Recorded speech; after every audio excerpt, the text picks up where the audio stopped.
Radio Rec. It's on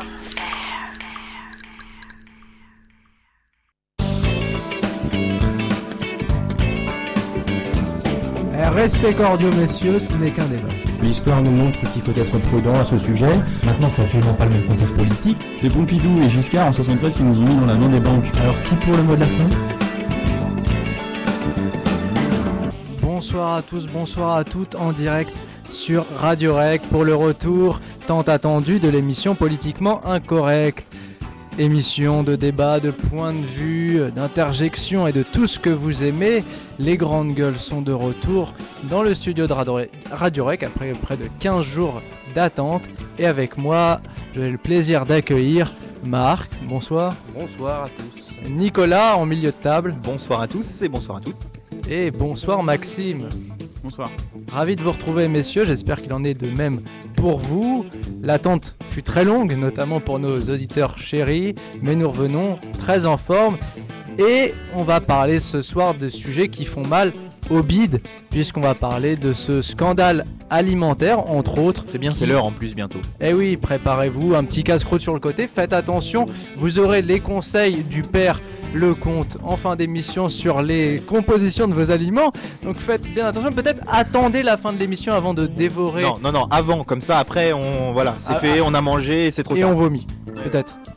Alors, le sujet ce soir c'était malbouffe, empoisonnement, scandale alimentaire, mais où est passée la gastronomie française ? Cette gastronomie qui est quand même au patrimoine mondial de l'UNESCO. Peut-être symbole de la France, symbole de son rayonnement aussi. Et là, on est dans ce marasme de scandale, d'empoisonnement même. On met du cheval à la place des boulettes de bœuf. Que se passe-t-il dans nos cuisines, dans nos petits bidons ? C'est ce qu'on va se demander pendant près d'une heure. Parallèlement à ça, il y a aussi tout ce qui concerne les farines animales. On veut nourrir nos poissons avec des farines d'animaux morts, notamment des ovins, je crois, non, plutôt des volailles, etc. Et puis enfin, dans l'actualité, on avait aussi le cas des boissons light, l'aspartame, une des composantes assez malsaines finalement, qui pose problème selon l'INSERM, donc l'institut médical assez fameuse en France. Et puis avant de commencer dans ce débat assez large et puis qui fait assez mal pour nos petits cœurs de Français tant attachés à la culture de la langue, de la bouffe, comme on peut appeler ça encore, de la gastronomie finalement, on va commencer sur un sujet qui te tient à cœur mon petit Nicolas, les collectivités territoriales, ton dada, ton activité, ton hobby du dimanche, les collectivités chéries qui donc sont le sujet de ta chronique. Mon hobby du dimanche, c'est de dormir et ensuite de faire mes devoirs, mais bon, c'est pas grave. Je t'invente une petite vie, mais quoi qu'il en soit, c'est le sujet de ta chronique, la réforme des collectivités territoriales qu'on annonce, qu'on attend peut-être. Tu vas un peu la décortiquer, nous dire où elle en est et qu'est-ce que ça amène. Est-ce du bon, est-ce que c'est du pas bon, est-ce que ça va vraiment apporter ce qu'on voulait qu'elle apporte, etc. Je te laisse la parole, Nicolas. Mais oui, merci. À toi de jouer. Merci beaucoup Hugo. Effectivement, c'est pour ceux qui nous ont suivis depuis le début, c'est vrai que je m'intéresse beaucoup à tout ce qui est local et plus ce qui est local que ce qui est national, parce que bon, je considère quand même que c'est notre échelle de vie et que c'est là qu'on peut œuvrer au quotidien, en tout cas nous à notre petite échelle et non pas comme le feraient nos présidents, bien que Maxime nous dirait qu'ils n'ont pas le pouvoir qu'ils devraient avoir. Alors du coup, effectivement, la réforme des collectivités territoriales, dans un premier temps, elle avait été lancée par Nicolas Sarkozy sous son quinquennat précédent, 2007-2012. Et il avait mis en place la commission Balladur qui avait fait des propositions, alors il y avait une vingtaine je crois de propositions de mémoire sur qu'est-ce qu'on va faire de nos fameuses collectivités, réforme de l'État, quoi. Qu'est-ce qu'on va faire de tout ça. Et du coup, on avait abouti sur des propositions qui avaient même été votées à l'Assemblée nationale, et notamment la création du Conseil territorial. Alors le Conseil territorial, c'était l'instance qui devait remplacer le Conseil régional, c'est-à-dire celui qui s'occupe du développement économique, qui s'occupe des lycées, voilà, qui a différentes fonctions plus ou moins obligatoires, c'est-à-dire qu'elle a comme pour le conseil général que je vais évoquer dans un instant, les conseils ont ce qui est obligatoire et puis ils ont les politiques volontaires, les politiques qu'ils peuvent mettre en place s'ils le souhaitent. Je pense notamment à des politiques avec des pays d'Europe, avec des pays étrangers, etc. Ou encore des politiques des fois solidaires qui ne sont pas dans leur portefeuille. Et donc du coup, le conseil régional, donc ce qui correspond aux régions, hein, ici on est en Île-de-France, là où la radio émet, mais il y a la Poitou-Charentes, la Picardie, La Bretagne, radio émet Lorraine, partout. voilà, la radio émet partout, et même d'ailleurs il y a les départements d'outre-mer, etc. Donc c'est des cadres un peu spéciaux. Donc voilà, il y a là bien la région, et il y a le conseil général. Le conseil général, c'est le département. On va voir dans un instant d'ailleurs que finalement on retrouve un peu de logique dans le futur du Conseil général. Et donc le Conseil général, lui, met en place les politiques de solidarité, les collèges, l'équipement des collèges, la création des collèges, parfois les personnels de collèges, et la voirie. Les routes, voilà, sont principalement au département, sauf évidemment les autoroutes et les quelques routes nationales qui persistent encore. Et donc l'objectif de la réforme de Nicolas Sarkozy avec ce conseiller territorial, c'était de garder vivant en quelque sorte le conseil général et le conseil régional, mais tout en ayant un seul élu pour les deux qui siégerait dans les deux assemblées. Alors au début, il était question de supprimer les départements, les régions ne savaient pas trop, de faire des regroupements, etc. Tout ça a donc débouché au final sur la création du conseiller territorial, un élu qui serait donc élu au sein de son canton, alors pour une partie, d'autres à la proportionnelle. Donc voilà, pour qu'il y ait un éventail de partis politiques qui soient représentés dans ces conseils. Et donc, l'élu devait être dans les deux assemblées, ce qui permettait effectivement de diviser l'ensemble des élus par deux. Voilà. Alors certains ont crié au scandale, notamment la gauche, comme d'habitude. De toute façon, à partir du moment où la droite met une réforme, la gauche crie. Et une fois que la gauche met une réforme, la droite crie, évidemment. L'objectif, donc une fois que cette réforme avait enfin été votée au bout d'un très long débat, c'était qu'elle soit mise en place pour 2014, c'est-à-dire qu'on avait diminué le mandat des derniers élus en date, c'est-à-dire en 2011, les conseillers généraux n'avaient un mandat que de 3 ans, alors que normalement c'est 4 à 6 ans ce genre de mandat, 4 ans il me semble de mémoire, et non peut-être 6 ans d'ailleurs, je sais plus, bref. Je veux pas t'aider. Voilà, merci. Et donc du coup on avait raccourci leur mandat en disant 2014. Depuis, vous n'êtes pas sans savoir, ou alors vraiment vous avez dormi, que François Hollande a été élu président, que la gauche a récupéré l'Assemblée nationale, auparavant elle a récupéré le Sénat. Donc de quoi mettre en place une nouvelle réforme alors que, la précédente n'est même pas encore entrée en application. Et donc du coup on décide de faire des petites nouveautés. Et là où on s'inscrit dans l'actualité, c'est que cette nouvelle loi, cette nouvelle réforme avait été commencée déjà au mois de janvier. On avait commencé à en parler parce qu'il y avait eu des textes refusés. J'en avais peut-être même déjà parlé. C'était notamment l'article qui parlait de mettre la parité homme-femme. Mais alors là, on était à l'extrême de la parité, c'est-à-dire que se présenter devant les citoyens français, et ce texte-là est toujours d'actualité, hein, il est en train d'être voté là dans ces jours-ci. Est-ce que ça a eu lieu hier? Est-ce que ça a lieu dans les jours? Je ne sais pas. Mais l'objectif, c'est qu'il y ait donc un duo qui se présente aux électeurs, un homme, une femme.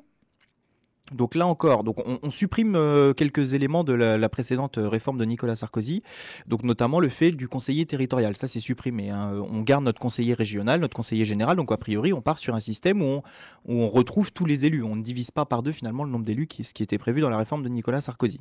Donc ça c'est Encore supprimé. plus de fonctionnaires. Non, pas encore plus, on d'élus. garde le même nombre. D'accord. Enfin je veux dire, on remet ce truc-là, sauf que finalement on divise le nombre de cantons par deux. Ce qui permet dans chaque canton d'avoir un homme, une femme. C'est-à-dire qu'en fait, ce n'est plus un homme politique que l'on élit, mais c'est bien 2 hommes politiques sur un territoire plus grand. Bon, je veux dire, ils s'arrangent, ils font comme ils veulent, mais c'est ce qui permet de mettre la parité dans la réforme.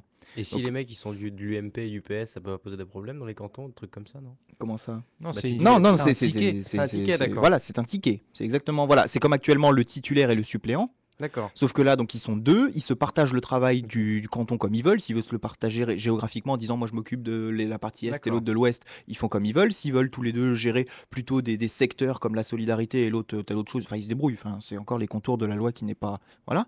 Mais en gros, c'est ça. Donc on instaure la parité. Finalement, on a déjà beaucoup parlé dans cette émission de la parité. Donc là, Ça il va est faire question de beaucoup à l'insérer Maxime. dans la vie politique et finalement de se dire a priori il y a à peu près un homme et une femme, enfin il y a à peu près un homme pour une femme. Bon, on n'est pas à la virgule près, hein, sur Terre et notamment en France, et donc du coup on dit voilà, il y a autant d'hommes que de femmes de capables de faire ça et on instaure la parité, ce qui va certainement poser problème dans des partis où il est plus difficile parfois d'aller chercher des personnes pour se présenter et finalement voilà, hein, est-ce que dans les petits partis on arrivera à présenter des duos hommes-femmes? C'est pas évident, mais bon, ça, on peut essayer de leur faire confiance. La deuxième chose, que là, je trouve, enfin, la première, je vais pas apporter de commentaires, vous l'aurez peut-être remarqué, hein, je trouve ça, pourquoi pas, bien, hein, ça peut être bien d'avoir un homme, une femme, moi, ça me pose pas de problème. La À deuxième, voir, donc. l'article premier, en revanche, alors vous voyez, j'ai fait un autre article avant le premier, mais je voulais, c'était pour la transition. L'article premier, lui, que je trouve plutôt sympathique et plutôt logique finalement, c'est de renommer le conseil général actuel en conseil départemental. C'est-à-dire que aujourd'hui, pour résumer, on a une élection qui se fait au niveau du département, hein, qui, voilà, la Seine-et-Marne par exemple, ou encore l'Oise, ou je ne sais quoi. Euh, Ça s'appelle l'élection cantonale, parce qu'on élit des conseillers qui sont dans un canton, c'est-à-dire dans une circonscription du département, dans une partie du département, pour le conseil général. Alors les gens, ils savent jamais où on en est dans cette histoire, hein, voilà. Moi non plus. Enfin, Ça m'a perdu aussi. Voilà. Donc du coup, ce sera plus simple, a priori, il y aura le conseil départemental dans le département, ce qui finalement sera peut-être plus logique dans cette histoire. Mais on votera toujours pour des cantons. Dans des cantons, oui, sans doute, mais des cantons élargis, du coup, qui ne seront donc plus grands. Donc ça, c'est tout l'intérêt aussi, là encore, de la carte électorale, c'est-à-dire voilà, de redéfinir les contours de ces nouveaux cantons. A priori, on les divise par deux pour respecter ce qui avait été mis un peu dans l'idée, enfin, de ne pas créer de nouvelles hommes Nouveaux politiques. Voilà, mais de on nouveaux- en fusionnerait deux ou on en fusionnerait, a priori, ou- deux, oui, c'est ça. Oui, d'accord. Grosso modo. Ceux qui sont limitrophes, évidemment, je pense. Oh bah oui, faut Oh. espérer.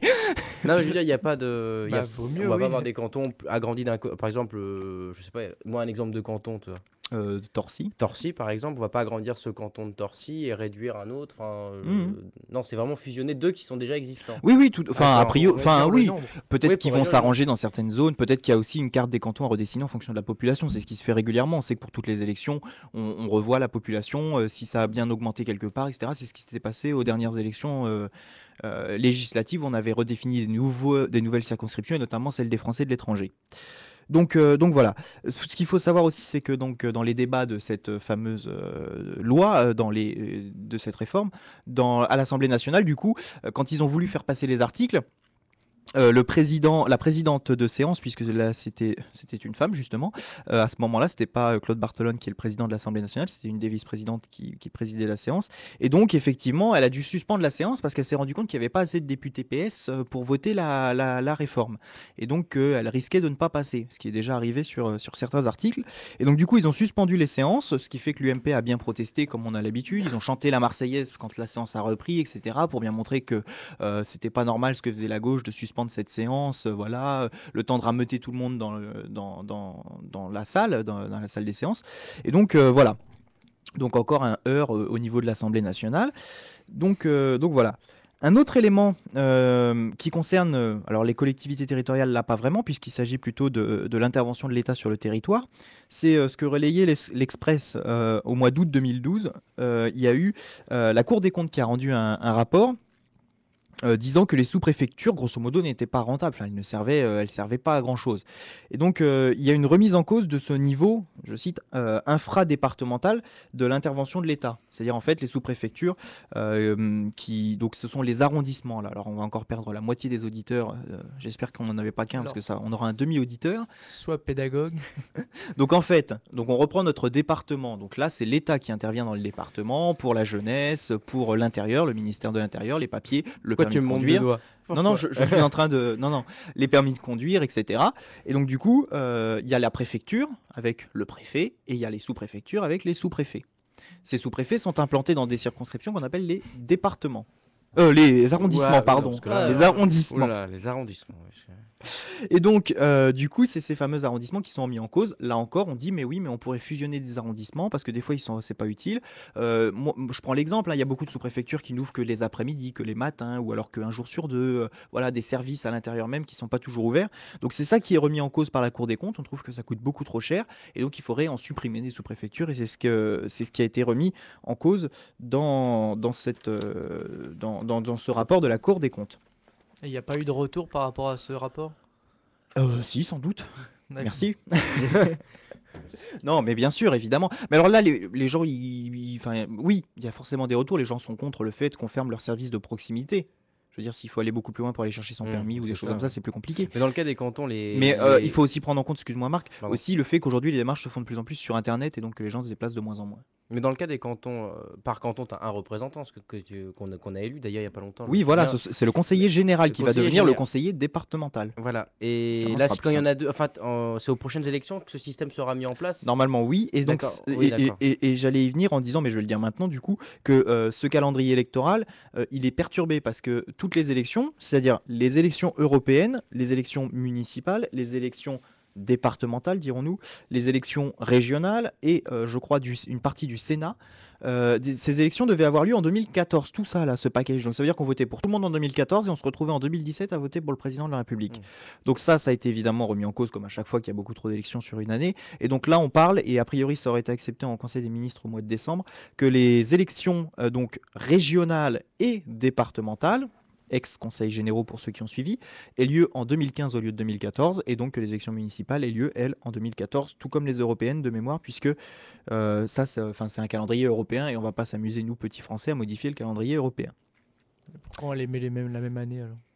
Ah ben parce qu'en fait, ce sont des mandats, forcément. Hein. On a des mandats de 6 ans, des mandats de 4 ans, des mandats de 5 ans pour le président, et donc forcément, ça tombe telle année, et après, on modifie seulement. C'est ce qui se passe à chaque fois, de toute façon, quand il y a trop d'élections, on les met à l'année d'après.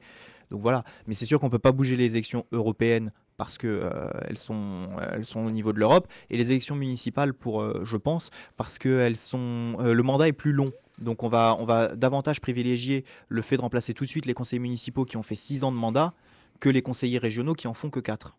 Voilà.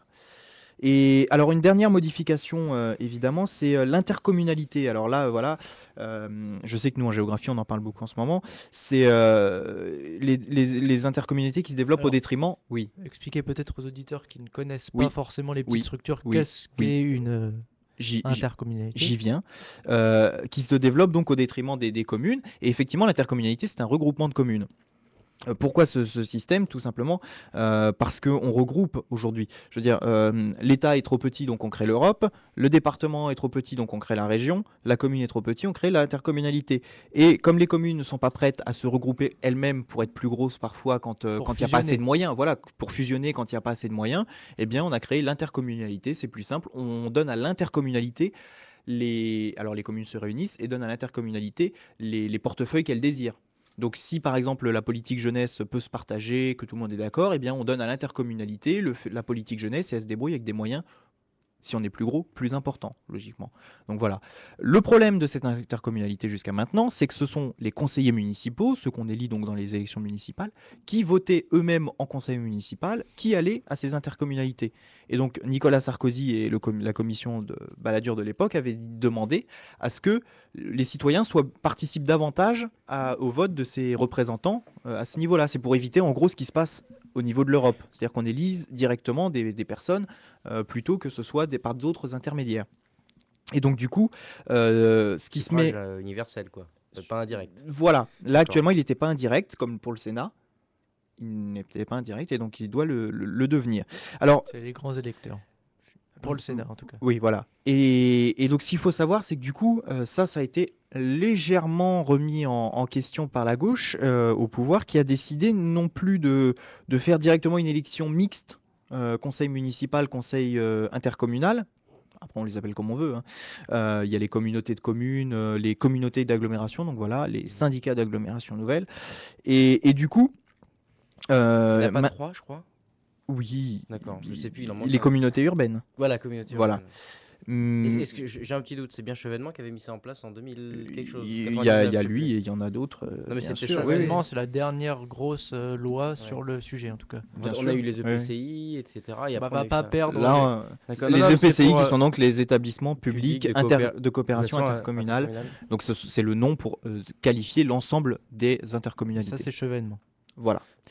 D'accord. Et donc du coup, la gauche là a décidé que finalement, ce seraient des espèces de têtes de liste. C'est-à-dire que quand on élit le conseil municipal, le maire et ses premiers adjoints seraient ceux préposés à aller au conseil intercommunal. Ce qui ne se fait même pas à l'heure actuelle.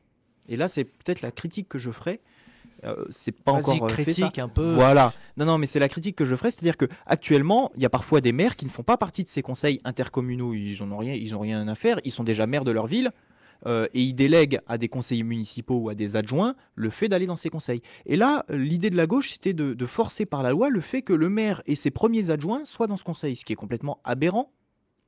Puisque après, enfin voilà, donc le mieux c'était de créer cette fameuse élection, de dire voilà, il y en a qui se présentent et effectivement les Français, enfin les citoyens de la commune votent pour enfin pour savoir qui était dans ces élections. Que là on était revenu à un ancien système où on vote par liste, c'était assez, enfin on va voir ce que ça va donner, mais c'est pour le moment ce qui est prévu.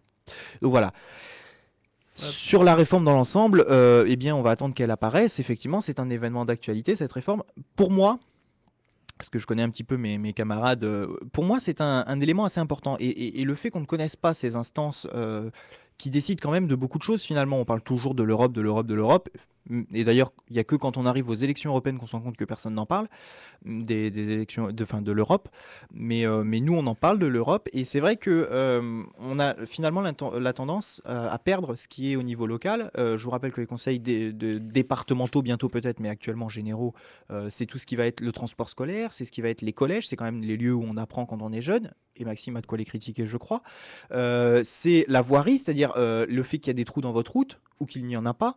Donc c'est à eux qu'il faut se plaindre. Voilà. Voilà. Il y en a plein à mots et je lance un appel à Copé. C'est- J'en ai marre. Non, Mais c'est pas lui, justement. au département. Ah merde. Voilà, il n'est pas conseiller général.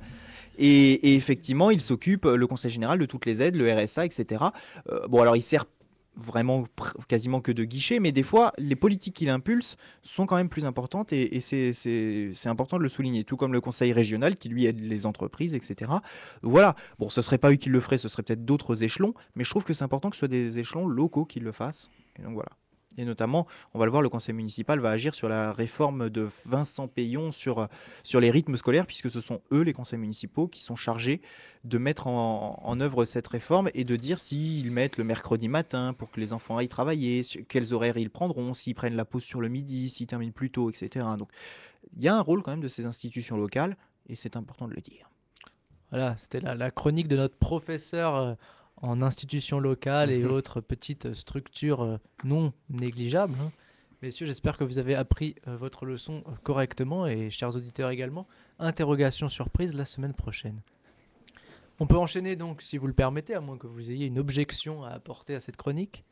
Non ? Oui. En fait, je voulais juste me poser une question, en fait, parce que c'est des domaines que je connais moins bien. Mais en fait, j'ai l'impression que, on assiste là à un espèce de redécoupage un peu administratif de la France. Mais disons qu'après la décentralisation, j'ai l'impression en train d'assister à, alors pas à une recentralisation, parce que on va pas vers un État de plus en plus fort, au contraire, on va vers en fait des institutions décentralisées qui se rassemblent comme pour créer quelque chose de multipolaire, et toujours avec l'État, quoi. Et moi, la manière dont j'interprète ça, c'est plutôt du fait qu'en fait, l'État étant rencontrant de plus en plus de difficultés financières, justement, comme organe, un peu comme le cœur qui impulserait, voilà, à l'échelle de tout le pays des fonds et des financements, il peine de plus en plus. Donc en fait, il délègue. Il encourage justement ce genre de rassemblement, de regroupement, pour en gros dire, bah voilà, ces nouveaux pôles qui émergent, démerdez-vous, parce que l'État en fait ne peut plus vraiment vous aider. Moi, j'identifie plutôt de cette manière-là, et je pense que justement là, il y a des considérations pour le coup à prendre, comme d'habitude, voilà, des échelles plus grandes, qui expliquent justement ce processus en fait, et qu'on retrouve à notre petit niveau local. Alors, tu voulais répondre, Nico? D'autant plus que les maires n'ont pas beaucoup enfin, on leur impose beaucoup de choses. Enfin, les maires, je prends l'exemple des maires parce que c'est le plus petit échelon. Il y a beaucoup de choses imposées. Puis après, il y a effectivement les politiques volontaires. Mais quand il reste de l'argent pour les mener, quand c'est possible, quand le contexte est bon, et voilà. Mais est-ce que tu as cette impression, toi aussi, qu'en fait, de plus en plus, il y a un abandon en fait, de l'État? Et que du coup, ce sont des... C'est sûr qu'il y a eu dans le nouveau gouvernement depuis l'année dernière, là maintenant, un ministre chargé d'un nouvel acte de décentralisation, une nouvelle fois, puisqu'effectivement, l'État cherche à... Mais après, moi, j'aurais tendance à dire qu'effectivement, on l'avait dit dans les premières émissions de Politiquement Incorrect, tu l'avais dit d'ailleurs, la démocratie en France, c'est pas une vraie démocratie. Et je trouve quand même que le fait de laisser aux collectivités locales des pouvoirs, finalement, alors très amoindri certes pour le moment, mais voilà, de laisser des pouvoirs, ça permet effectivement à la cité ou aux citoyens de pouvoir agir légèrement, de pouvoir avoir une incidence. C'est-à-dire que forcément dans une ville, si tu vas dire au maire que ça va pas, ça va plus être facile de lui faire des choses que si tu vas le dire à François Hollande.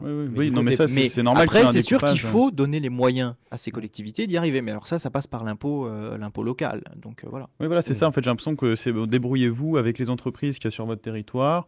Voilà, ça viendra. En gros, ça viendra pas de l'État. Ce qu'il y a, c'est que l'État lui-même est impulseur quand même. Il promulgue des lois qui lui sont lui-même dictées dans des instances internationales. Et ça a des répercussions directement sur le tissu industriel au niveau local. On peut parler de délocalisation, on peut parler, d'ailleurs, c'est le feu, là, en ce moment, c'est dans l'actualité de tous les plans sociaux, etc. Et là, il faut rentrer dans des considérations plutôt de l'ordre international. Et voilà, moi j'ai vraiment l'impression qu'en fait, c'est une forme d'abandon de l'État, enfin, ou plutôt d'une espèce d'impuissance de l'État justement à jouer son rôle de centralisateur et d'impulseur quoi, de l'économie au niveau national. Marc? Alors, si je te comprends bien, Nico, du coup, pour le regroupement de cantons, t'es pas vraiment pour. Alors, ça, c'est un premier truc. Et je Ouais. rajouterais autre chose. Je sais pas si je suis d'accord avec Maxime sur la question justement qu'il faut voir le problème d'un point de vue plus global. C'est ce qu'on entend. De fait, si l'État n'a plus d'argent, évidemment, il délègue un peu à toutes ces communes, à ces cantons, etc., en regroupant des pôles. Alors évidemment, sur l'analyse multipolaire que tu disais, je suis assez d'accord.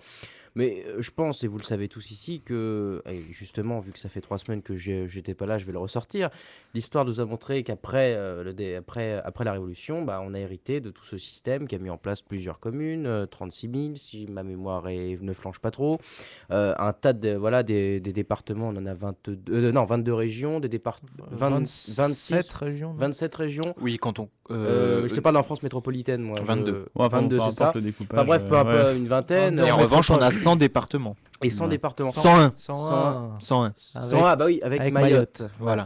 Et donc, moi je sais pas, je pense plus que c'est la suite d'un processus historique qui s'est suivi dès lors après la Révolution, avec les paroisses. Après, on a voulu regrouper. Et beaucoup d'acteurs politiques mettent en cause cette division, découpage. ce découpage qui est vraiment puissant.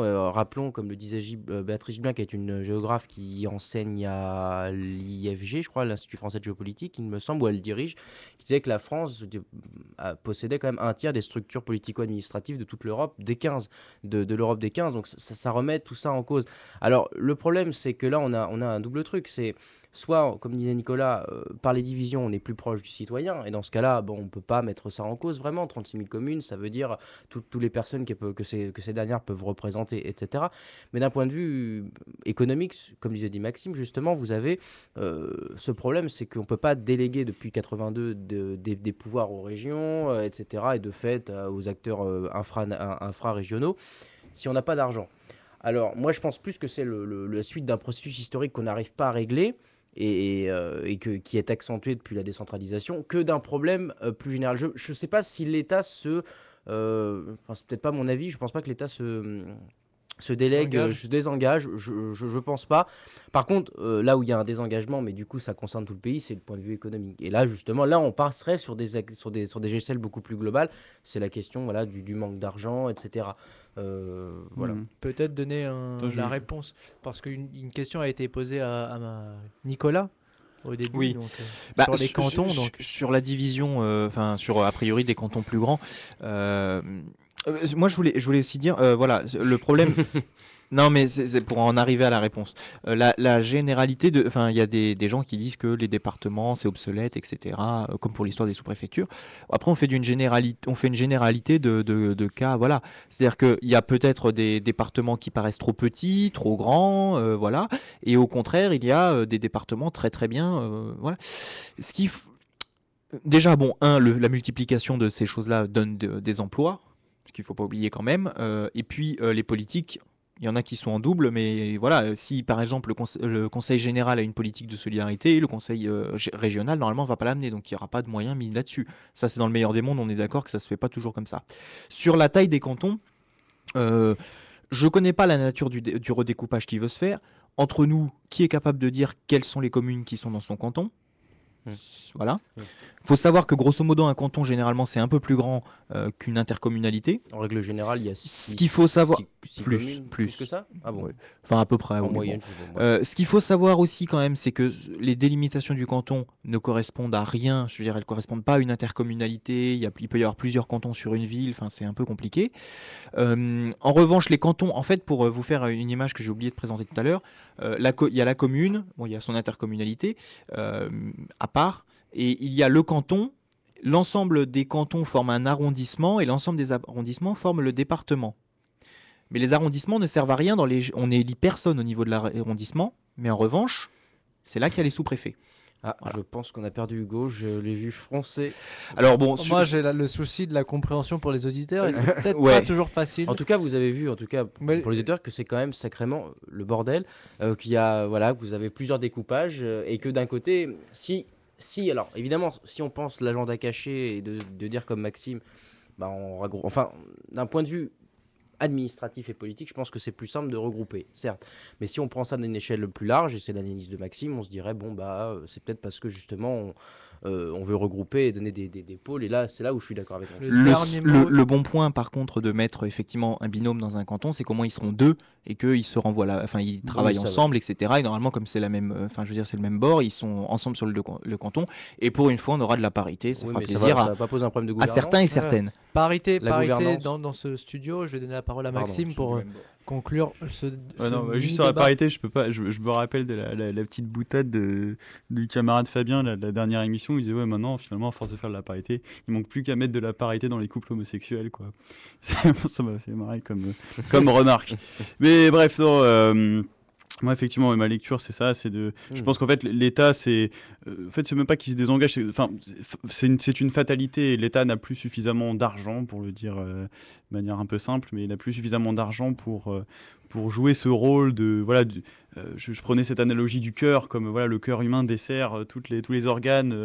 Là, c'est pareil, on n'a plus assez de financement, on n'a plus assez d'argent, donc on a l'émergence de tout un tas de pôles qui sont voués à être indépendants et sortir un peu de ce circuit-là. Et c'est vrai que pour autant, ça, je suis d'accord avec Marc et Nicolas, il faut dire que c'est vrai que la démocratie locale, elle est très importante. Et ça, d'ailleurs, mais ce que je veux dire, c'est qu'elle n'est pas incompatible avec un État fort, quoi. C'est-à-dire que, d'ailleurs, même si je poussais le truc, parce que Marc faisait un petit rappel historique, avant la Révolution, sous l'Ancien Régime, la démocratie locale existait déjà. Donc, c'est-à-dire que déjà, avec un État très fort, on avait de la démocratie directe, même. Hein, et d'ailleurs, les hommes et les femmes votaient. Et ça concernait effectivement les soucis de leur quotidien. On leur demandait est-ce que vous voulez changer la date je sais pas moi, des récoltes, de ceci, de cela.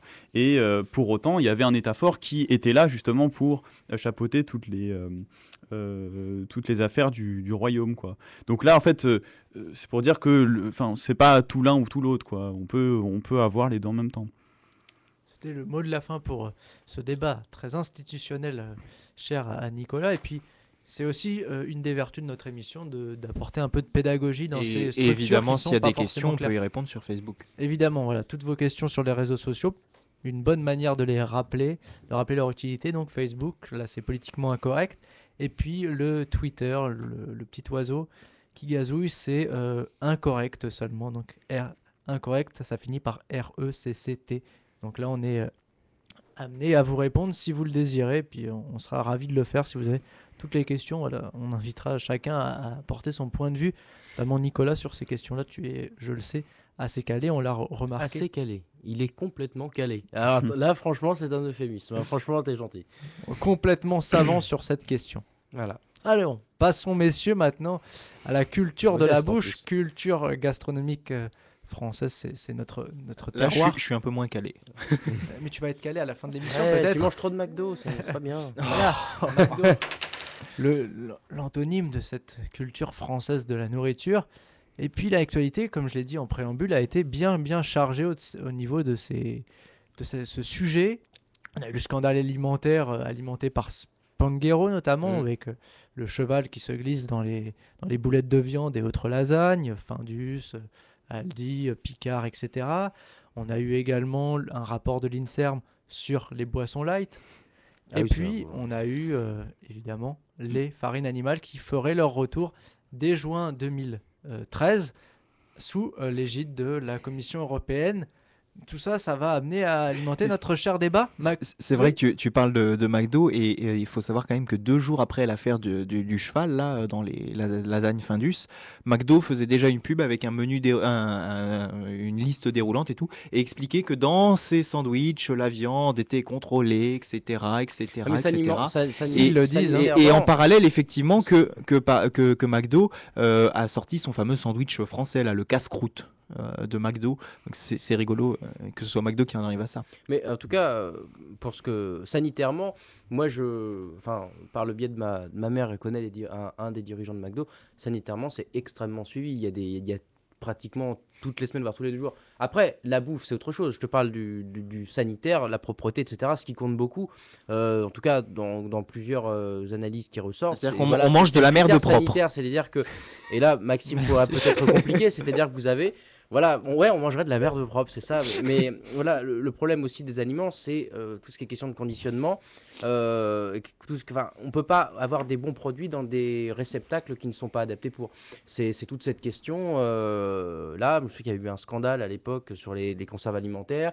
Elles avaient tendance à rouiller, ce qui faisait des dépôts poreux dans les aliments. Enfin, il y avait vraiment tout un truc. Et là, c'est vraiment la question aussi du packaging qui compte.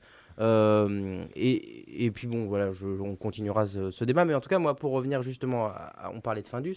Moi, il y a un truc qui m'a vraiment choqué. C'est-à-dire que sanitairement, c'est un problème. Alors, des gens vont se dire, apparemment, il y a des gens qui ont été malades, apparemment. Non, pas vraiment, je sais pas. Parce que moi, justement, voilà, c'est ça ma question que je me pose, c'est est-ce qu'il y a eu des gens malades? C'est la question. Parce qu'on fait, oui, il y a eu de la viande de cheval au lieu de mettre de ça là-dedans. C'est quand ils ont appris qu'il y avait le cheval. Voilà, dedans. moi, ce qui me dérange, c'est ça. Alors, évidemment, il faut une traçabilité. On va nous dire, il faut une traçabilité. Mais au bout d'un moment, moi, justement, je vais faire la publicité d'un dessinateur que j'aime beaucoup, qui est Joël Corbeau, qui est sur Facebook, etc. Et il met en scène deux Africains très très très maigres, pour pas dire anorexiques, où on voit toutes les coudes qui ressortent. Puis Famélique. voilà, Ouais. et t'en as un qui dit à l'autre, t'as vu les Français, ils ont mangé de la viande de cheval au lieu de manger de la viande de bœuf. Puis t'as l'autre, tout fin, tout famélique, qui dit oh les pauvres. Tu vois, c'est ça qui me dérange moi, c'est-à-dire que on en fait tout un plat, on a quand même. C'est le cas de le C'est le dire. cas de le dire, merci Nicolas, mince. On fait Et alors, tout alors un que fromage. finalement, s'il n'y a pas eu pour l'instant, s'il n'y a pas eu de risques qui ont été prouvés sur les risques de la viande de cheval, je veux dire, on est tous à manger du cheval aussi. Moi, je me dis, où est le problème? Alors, c'est une question de décence. On va dire, oui, faut savoir ce qu'on mange. Mais si vous saviez le nombre de choses que vous mangez sans savoir ce qu'il y a dedans, et Maxime nous le dira, On va en parler, on, ouais. on voit vraiment tout le problème. C'est-à-dire qu'on fait vraiment d'un point minime pour moi. Enfin, en ce qui me concerne, je mange pas Findus, mais bon, voilà.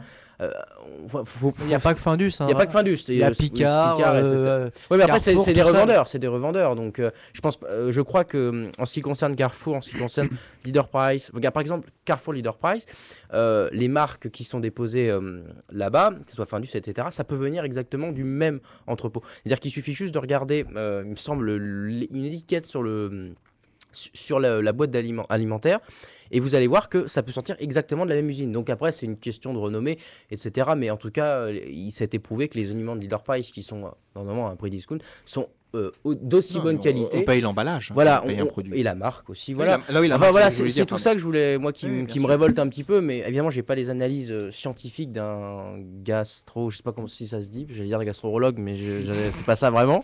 Voilà, de quelqu'un qui se connaît sur la question alimentaire, mais voilà, c'est une petite précision. Gastronome, peut-être. Gastronome, moi, je sais pas. Enfin bref. Quoi qu'il en soit, toi, c'est l'occasion de commencer ce débat. Moi, je voulais commencer sur la traçabilité. Toi, ça ne te gêne pas finalement que l'on mange ce que l'on ne voulait pas acheter finalement? Pardon, excuse-moi. Pardon, excuse-moi. Pardon, je pensais, je m'étais dit, il y a quand même une parité de parole. Je me suis dit, on va passer la main aux autres. Je Non, t'écoute, pour pardon. être bien sûr de ton point Oui. de vue, toi, ça ne te gêne pas que l'on consomme, ce que l'on ne voulait pas consommer finalement, ce que l'on ne cherchait pas à consommer. Moi, quand j'achète des lasagnes, j'achète pas des lasagnes de bœuf, de cheval ou de truite ou j'en sais rien. Ah, tu vois, Hein. c'est quand même. C'est ça que je. Voilà, la petite parenthèse. Maintenant, je Alors, laisse Marc répondre. Mais... Non, mais c'est comme la Tu question. cherches Non, mais tu cherches aucun goût finalement. non, mais tu vas pas me dire. Toi, quand, Hugo. quand j'achète du Non, mais Findus, attends. non, j'attends pas le goût. Non, mais voilà, exactement. Vous allez dans un super restaurant, vous êtes censé manger. Voilà, là, je veux bien dire qu'il faut. Mais Oui, c'est quand quand même des sacrées l'intitulé, saloperies c'est, ces trucs-là. Comment c'est fait, franchement, si on devait faire vraiment, et le père Lecomte, j'allais dire le père Soral, tu vois, j'ai failli me trahir. Mais c'est pas forcément loin. J'ai failli le trahir. Non, parce qu'il le dit souvent. Mais c'est-à-dire que dans des trucs qui sont congelés, des trucs qui sont avec des conservateurs, des trucs comme ça. Franchement, les buitoni, four à pierre, chorizo, jambon fromage. Vous imaginez qu'il y a que du chorizo, jambon fromage est-ce que ça là-dedans change vraiment le goût? Moi, je suis pratiquement sûr que, évidemment, si tu prends un roast beef de cheval et un morceau de bœuf, ça va pas avoir le même goût si tu le fais cuire comme ça. Mais mélanger avec ces saloperies, avec une viande qui est de basse qualité, parce qu'évidemment, pour faire des bouillies comme ça, on va pas prendre la meilleure part de viande. Par exemple, dans le bœuf, on va pas choisir le Salers, qui est la C'est même partie la étonnant plus qu'ils mettent noble, de la viande là-dedans. qui est la viande la plus noble de la vache.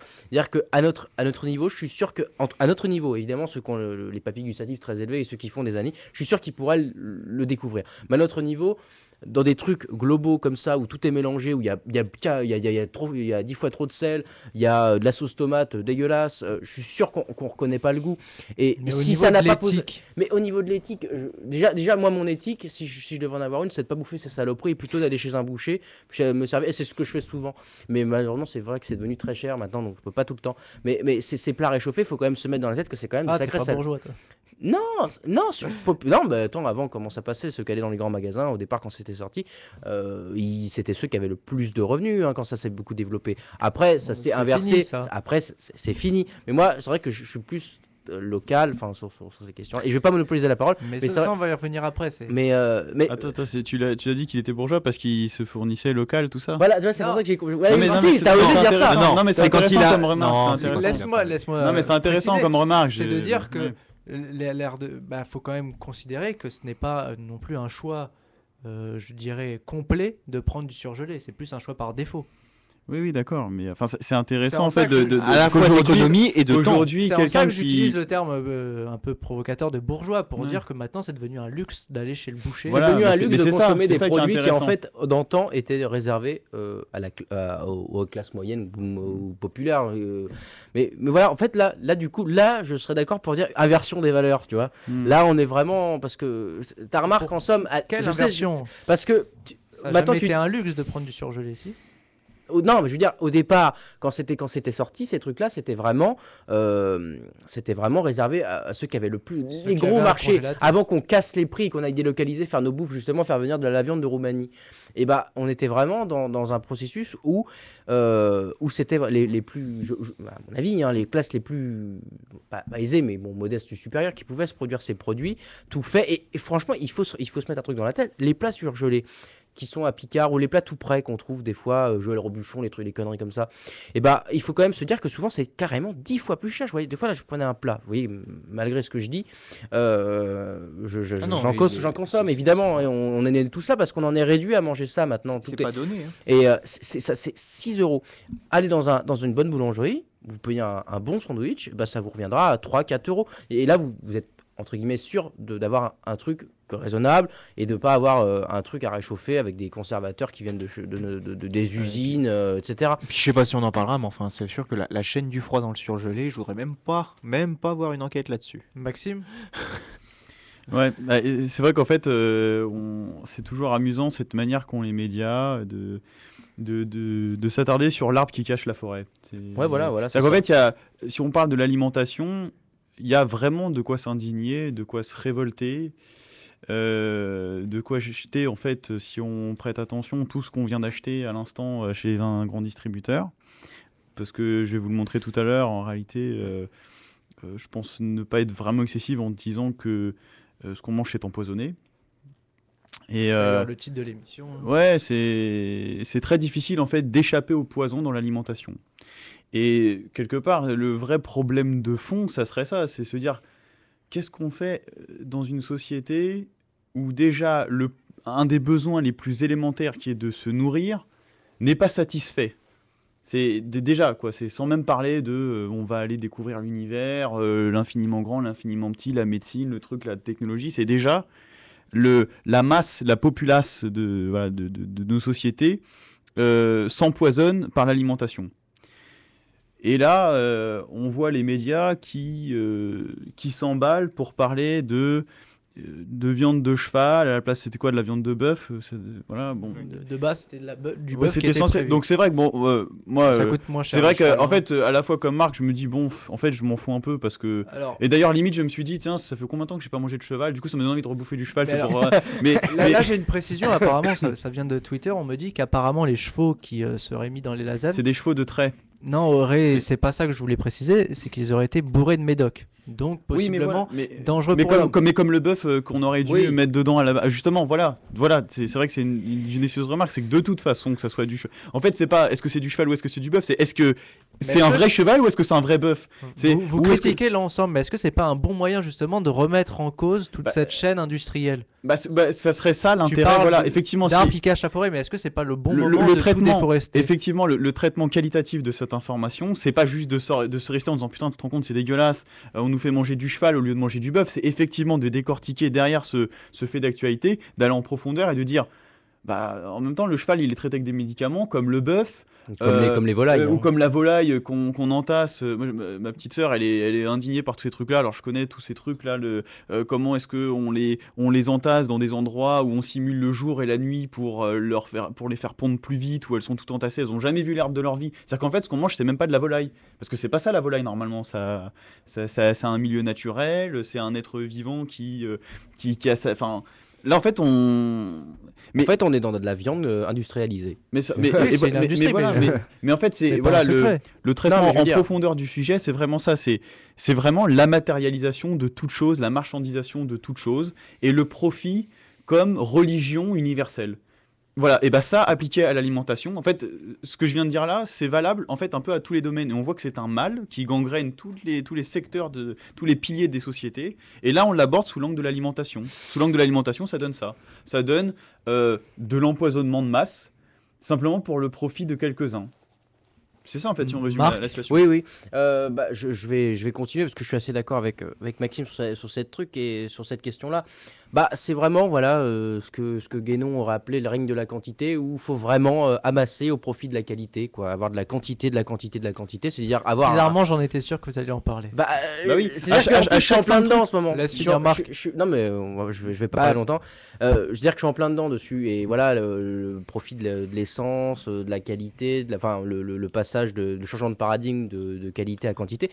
On est vraiment là-dedans et quand je dis de la viande industrielle, j'entends aussi un processus, comme disait Maxime, matériel, c'est-à-dire que la viande qui est un être vivant quoi, bah, est rendu en fait On lui enlève son identité, on ça, lui enlève son identité, son milieu, sa raison d'être, parce qu'au final, d'être bouffé.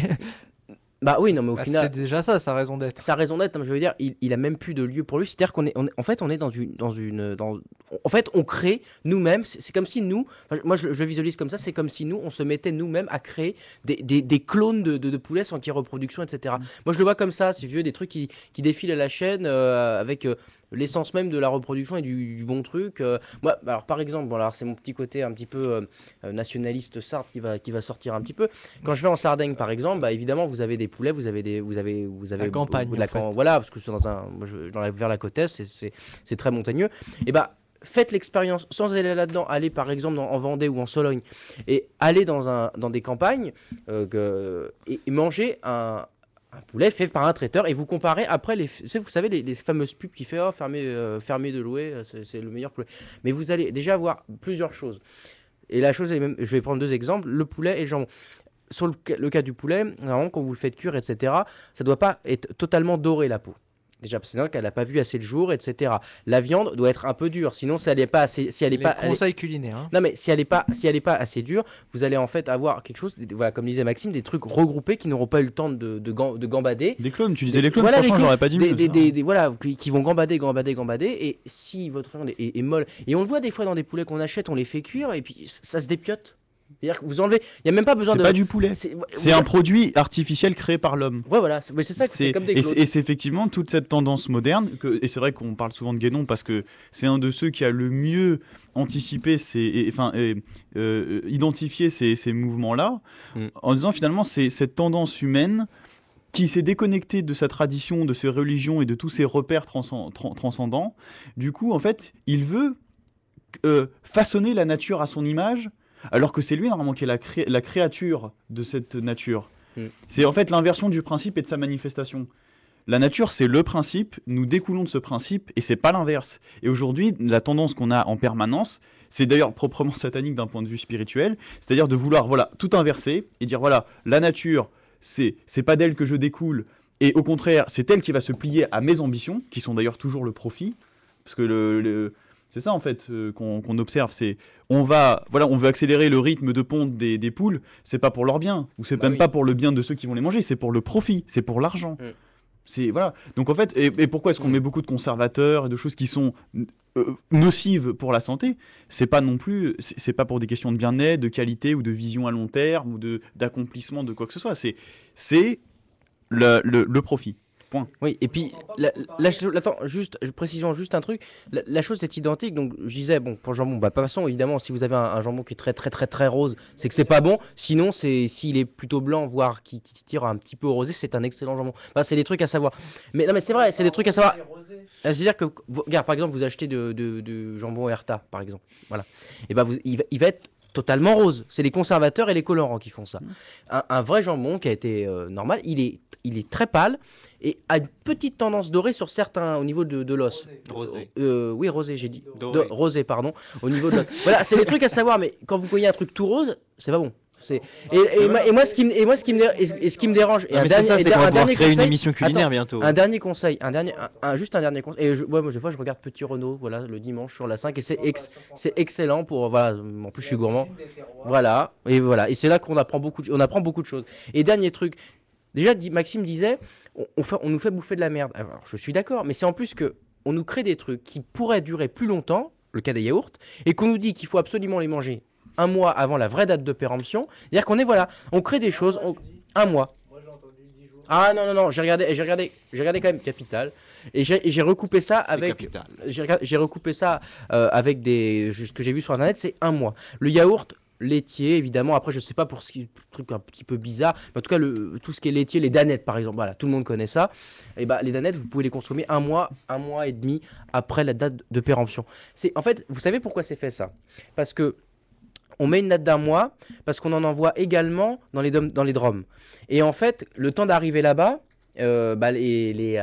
comment dire, les dates sont déjà très très très proches de la date de péremption, et on les laisse du coup consommer un mois en plus. C'est-à-dire que c'est de l'optimisation. Voilà, c'est de l'optimisation. Voilà, j'aurais pas pu dire mieux. Voilà, de rentabilité, c'est des optimisations de rentabilité. C'est-à-dire qu'on pourrait consommer, nous, à notre échelle, en France métropolitaine, 2 mois un yaourt, alors que les gens maintenant sont complètement fous sur cette question, à part pour la viande et le steak haché, qui évidemment un jour après il est bleu, c'est fini, il faut plus le manger.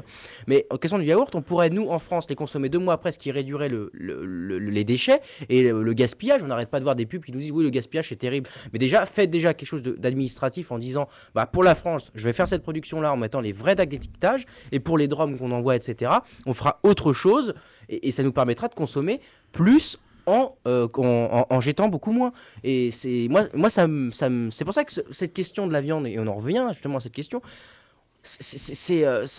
voilà, je cherchais une aiguille dans une botte de foin. Oui, c'est l'arbre qui cache la forêt. Ouais, je suis d'accord avec ça. Exactement. Mais même quand tu disais, tu nous expliquais comment distinguer le bon jambon du mauvais, etc., selon sa couleur, etc. Et en fait, ce qu'on sait, c'est que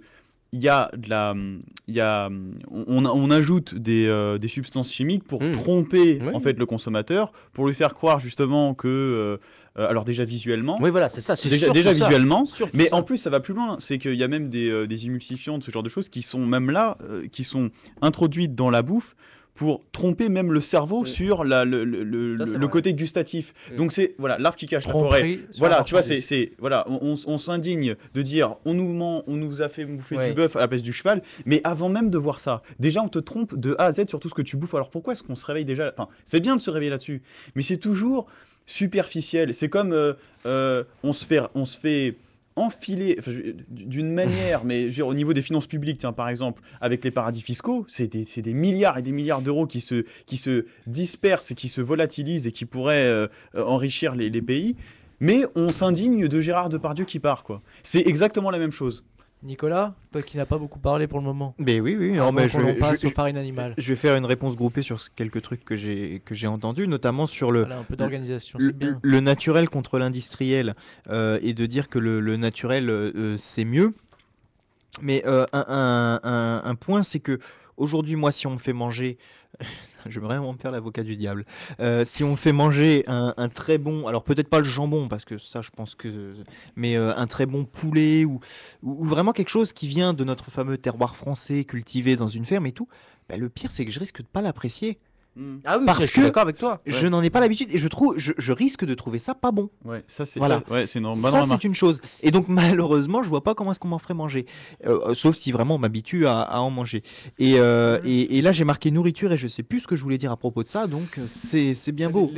Ça rejoint juste rapidement, Maxime, avant qu'on passe aux farines animales. Non, mais c'est parce que là c'est vraiment, moi je me suis souvent fait la remarque aussi, et d'ailleurs quand je me faisais cette remarque là, ça me déprimait.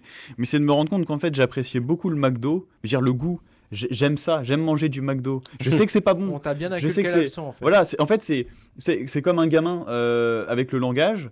Quand un bébé vient de naître, on sait qu'à ce moment-là, il peut apprendre plein de langues différentes. Oui. Et que par contre, une fois qu'il s'est fixé sur une langue, les autres, il pourra plus les apprendre parce que la langue, le palais, tout ça s'adapte. Et une fois que c'est, je dirais, le moule, enfin voilà, ça a séché, quoi. Enfin, je sais pas si je peux dire comme ça, mais c'est fini. C'est irréversible. Et ben là, j'ai l'impression en fait d'avoir reçu une mauvaise éducation culinaire à base de McDo, à base de grec et tout. Enfin, bon, les auditeurs comprennent parfaitement de quoi je parle.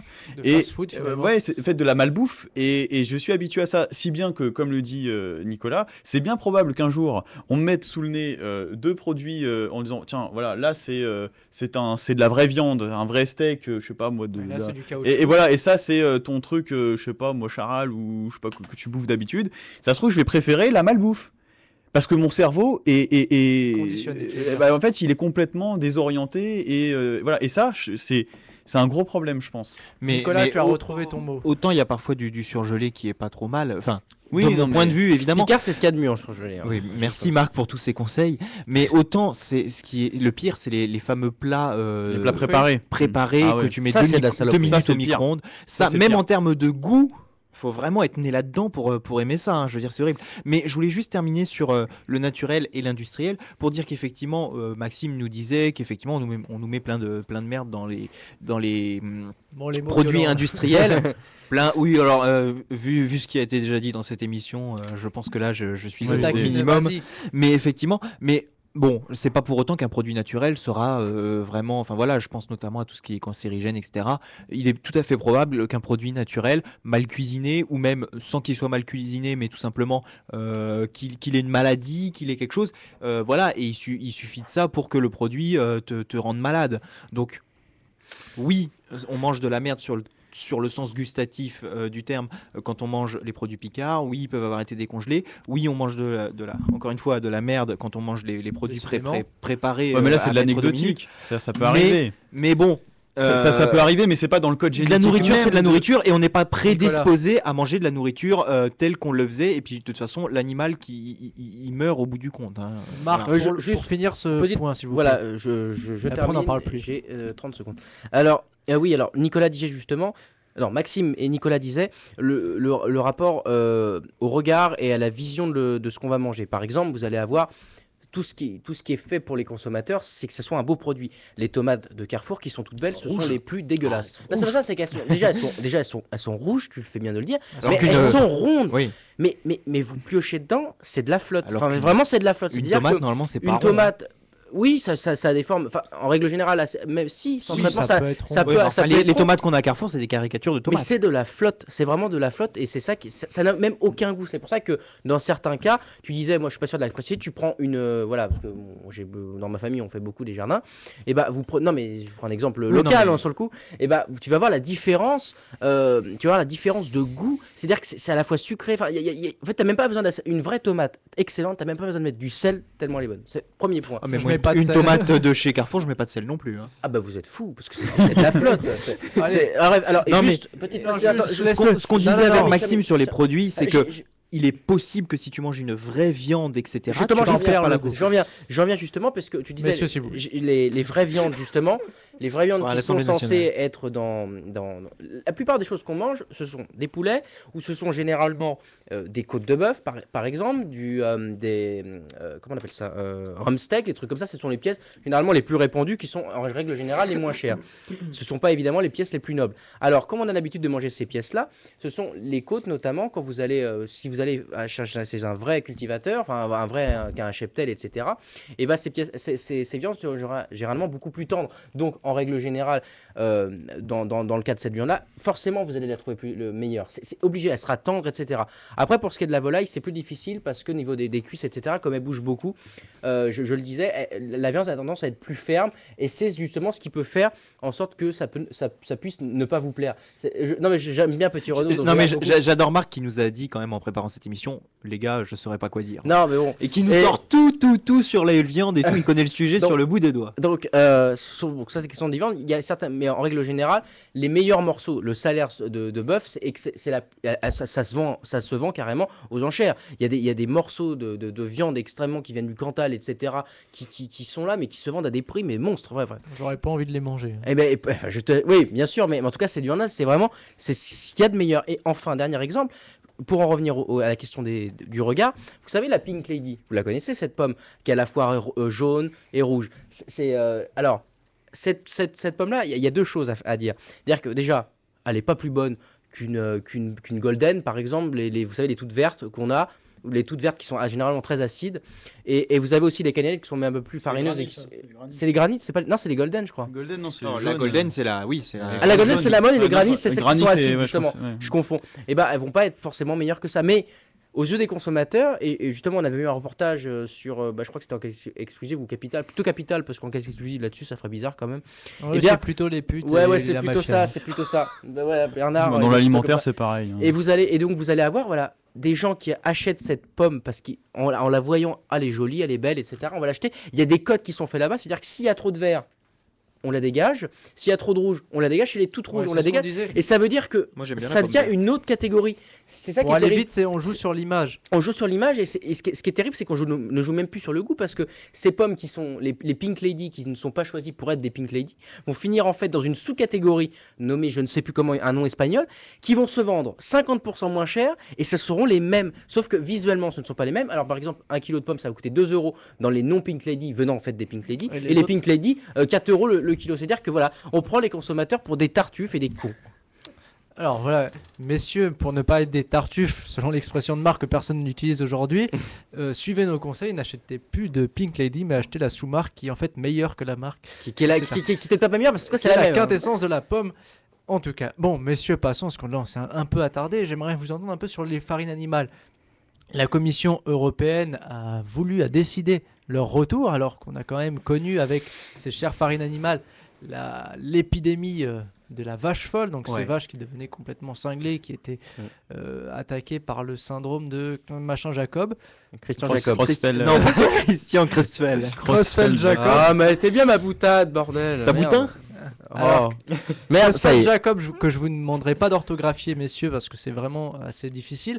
Bref, la vache folle, et maintenant on rétablit donc les farines animales, pour le moment pour les poissons, et à terme pour les animaux. Toutefois, pour un peu calmer le jeu, on dit qu'il n'y aura pas de cannibalisme. Donc pas question de faire manger de la vache à de la vache. Et en tout cas, pas du tout. Les farines animales ne seront plus sur des ruminants, en tout cas.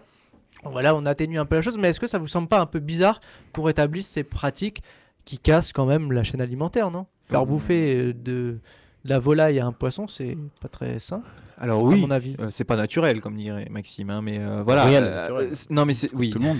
Non mais c'est sûr.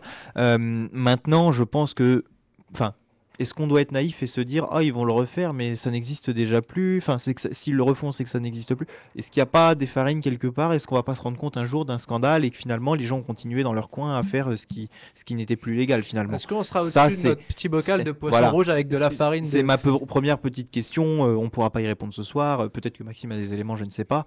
Mais bon, voilà, c'est le premier truc. Est-ce que déjà ça ne se fait plus? Maintenant, effectivement. C'est une directive alors européenne qui qui a reçu l'ire des ministres français en tout cas. Oui, mais de toute façon, voilà, à partir du Ministre moment, de faut de pas se leurrer. l'agroalimentaire, etc. On vient nous dire, ça veut dire quoi qui a reçu l'IR? Bah, qui a les, Ils sont contre les ou pour? ministres, voilà, sont largement contre. Ah Le oui, ministre de alors, l'agriculture, Tiens, de l'aliment- justement, l'agroalimentaire, de ça me permet l'environnement également. de faire éventuellement une petite parenthèse en disant c'est bien beau les ministres pour les Français. Lire, ça veut dire colère. Voilà, merci.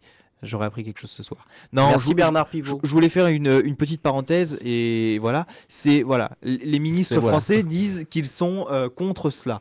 Sauf que l'Europe, bon, ce sont des technocrates, ça Maxime le maîtrise parfaitement le sujet, mais enfin je veux dire, ces gens-là, ils sont là grâce à qui? Mais ils sont là grâce à la France, l'Allemagne, je ne vais pas vous faire toute la liste des pays européens, mais enfin, faut pas se leurrer, hein. Quand l'Europe dit quelque chose, c'est parce que les gouvernements des pays seraient plutôt assez d'accord avec eux, parce que faut pas, ils sont tous plus ou moins Mais dans tu veux le dire même que bateau. le peuple serait d'accord? Non, pas le peuple, Oui. mais Alors, mais ceux qui ont été élus par le peuple. Toi qui Et donc- décris Maxime quand il parle trop d'Europe, tu en parles. Non, non, Mais mais parce qu'on ouais, en parle, voilà, là, Dans c'est la, le sujet. dans la question alimentaire, il faut évidemment parler de l'Europe C'est et de la le sujet. PAC. Tu C'est nous super dis, important. l'Europe dit que, donc je voulais faire cette parenthèse en disant, faut pas se leurrer, peut-être que ceux qui sont actuellement au gouvernement disent qu'ils sont contre, peut-être qu'ils le sont, mais enfin, voilà, hein, ils participent, ils contribuent à la présence des dirigeants européens, et donc peut-être que ça les arrange aussi Mais au la niveau de la France productivité. avait quand même exprimé Oui, son veto lors des différentes délibérations. Était-ce un veto de façade ou un vrai? Je ne sais pas, voilà. tout cas- Mais je voulais le préciser quand même, arrêtons de dire l'Europe, l'Europe, l'Europe. Oui, oui. L'Europe, elle est là grâce aux dirigeants des différents États qui la constituent. Ne Marc, l'oublions sur pas. cette Oui, oui. question. Bah, enfin, bon, juste pour Mais- répondre à ta dernière Sur les affirmation. farines, oui, c'est vrai que c'est Oui, enfin, dangereux. on élit un peuple, enfin, on élit un président qui, en fait, ce président va prendre une décision qui va pas forcément nous correspondre. C'est-à-dire que tu vas dire que ce sont les dirigeants qui sont d'accord avec cette politique européenne, etc. Mais en rien, dans ce regard, par exemple, ceux qui ont voté pour Hollande, je suis sûr qu'il y a une bonne partie qui n'était pas pour le mariage homo, etc. Donc ça veut dire que même un représentant qui est élu à la majorité, dans le groupe, pas dans le groupe qui l'a élu, c'est différent. Mais alors, moi, je reviens Sur les farines. sur les farines. Sur les farines, Ouais. oui. Alors, moi, je trouve ça assez choquant. Mais ça m'étonne pas, mais je trouve ça choquant parce qu'on en est tellement à un tel niveau maintenant, au niveau de l'alimentaire, que ça ne m'étonne plus. Alors, c'était il y a 10 ans ce phénomène, hein, il me semble. Une dizaine d'années. Une dizaine Oui, d'années. c'est ça. On prouve, alors je ne sais pas si c'est les mêmes, ils vont nous dire évidemment que ce ne sont pas les mêmes, évidemment, etc. Mais et là, il faut distinguer plusieurs choses. C'est l'Europe qui a proposé ce truc-là, on est bien d'accord. C'est la Commission européenne. Commission, ouais, l'Europe. Alors là, c'est évidemment. Soyons précis. Alors, comment on les nourrit des poissons? C'est ça qu'il faut se poser comme question. Alors, généralement, on leur donne des espèces de graines.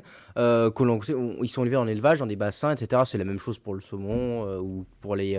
Comment on a. Très bon. Les œufs de caviar, c'est des œufs Des de. sturgeons. Des sturgeons. Voilà, ils sont élevés dans des trucs où on les enferme, où ils sont totalement recroquevillés sur eux-mêmes. Des fois, il y en a, ils finissent tordus. Achetez jamais un poisson qui est tordu. Franchement, c'est ultra bas, ouais. Enfin bref, juste précision. Les bons conseils de Marc aujourd'hui, décidément. Non, c'est vrai, non, mais. Chronique hebdomadaire désormais dans Et Politique. vous regardez petit On Renaud. va t'installer une petite cuisinière sur le côté. Si et vous puis voulez, tu je vas ferme nous faire les une yeux, je fais recette. comme l'aile ou la cuisse, je devine les vins, la bouffe et tout. Bon, allez, Bref, alors, sur moi, les farines. Sur les farines. Moi, je veux dire, évidemment, de toute façon, tout ce qu'on donne à bouffer aux autres, les farines animales, ça a été un gros problème, mais ce n'est qu'une partie du problème. C'est-à-dire que tout ce qu'on donne à bouffer aux animaux dans des cheptels de masse, c'est évidemment des saloperies. Vous avez, alors généralement, pour la volaille, on est censé donner beaucoup du blé. Pour ce qui est des poulets, vous êtes censé donner du blé, du maïs et des espèces de graines un peu. Enfin, c'est un peu.